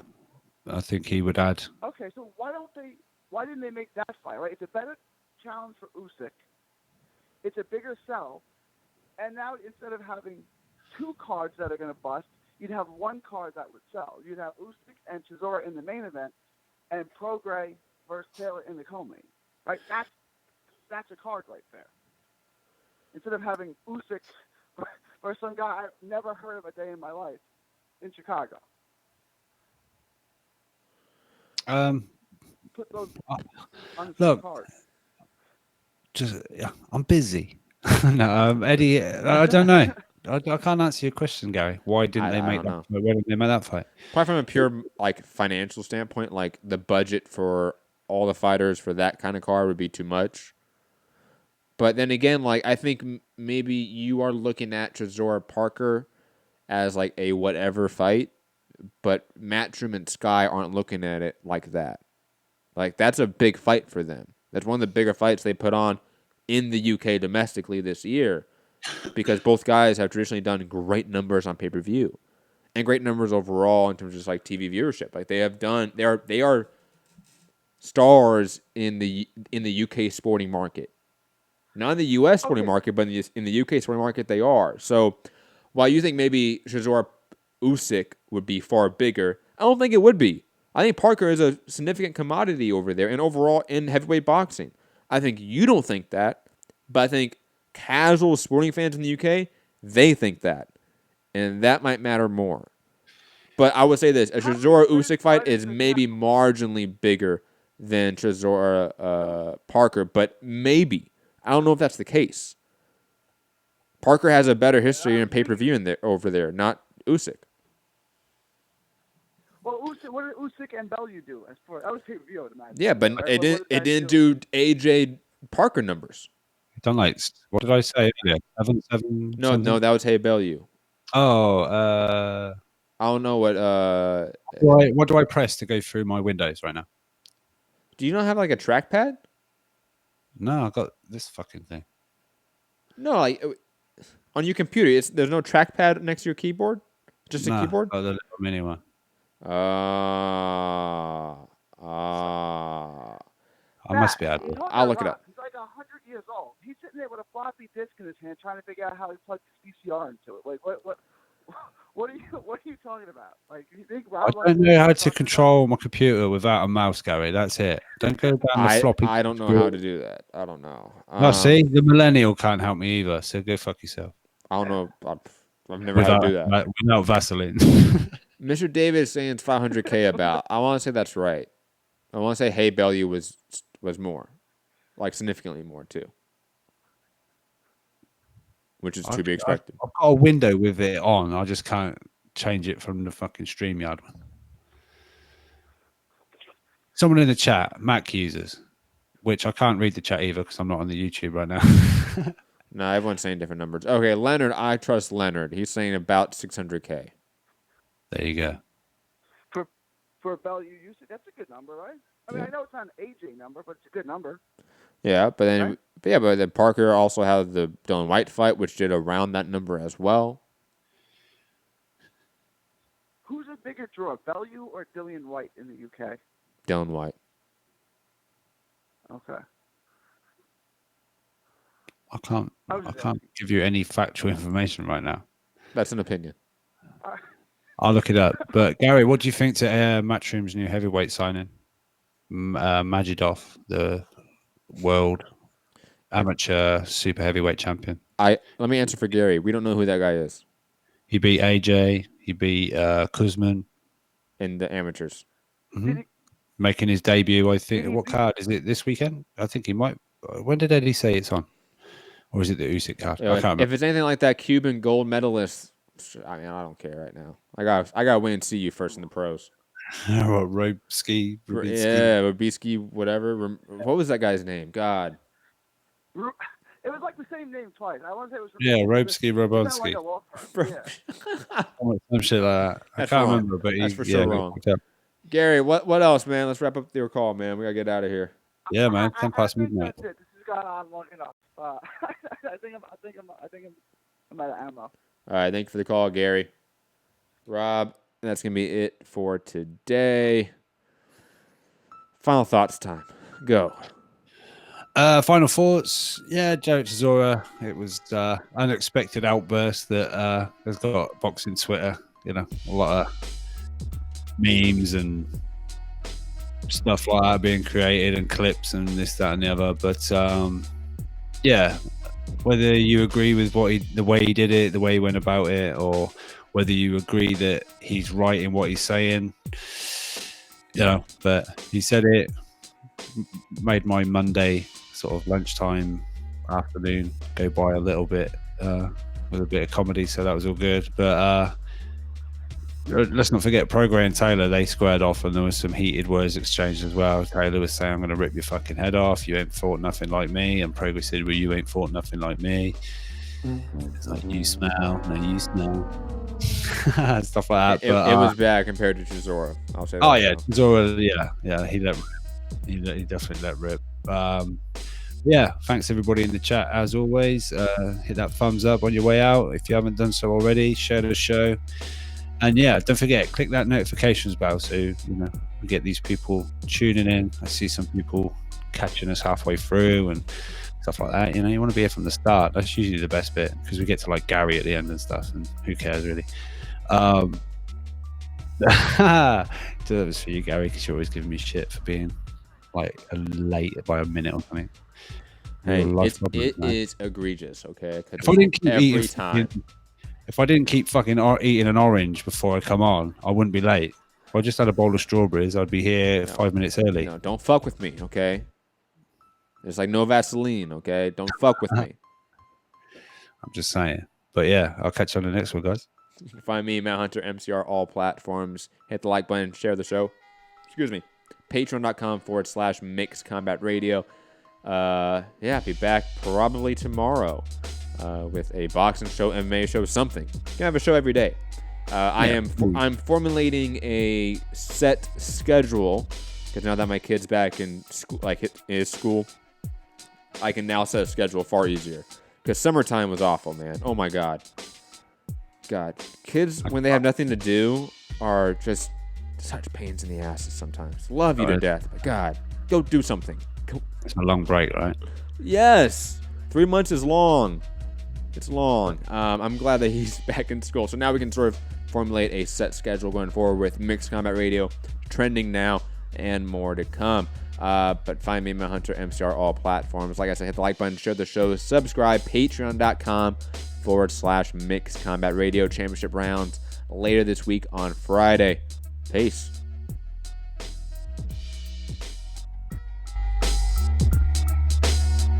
Everybody's on steroids. The whole UFC, everybody. You disrespect boxing, you piece of shit? Who the fuck is that guy? That's fucking illegal. Just send me location. That's stupid. Use your common sense. Hey, pussy, are you still there?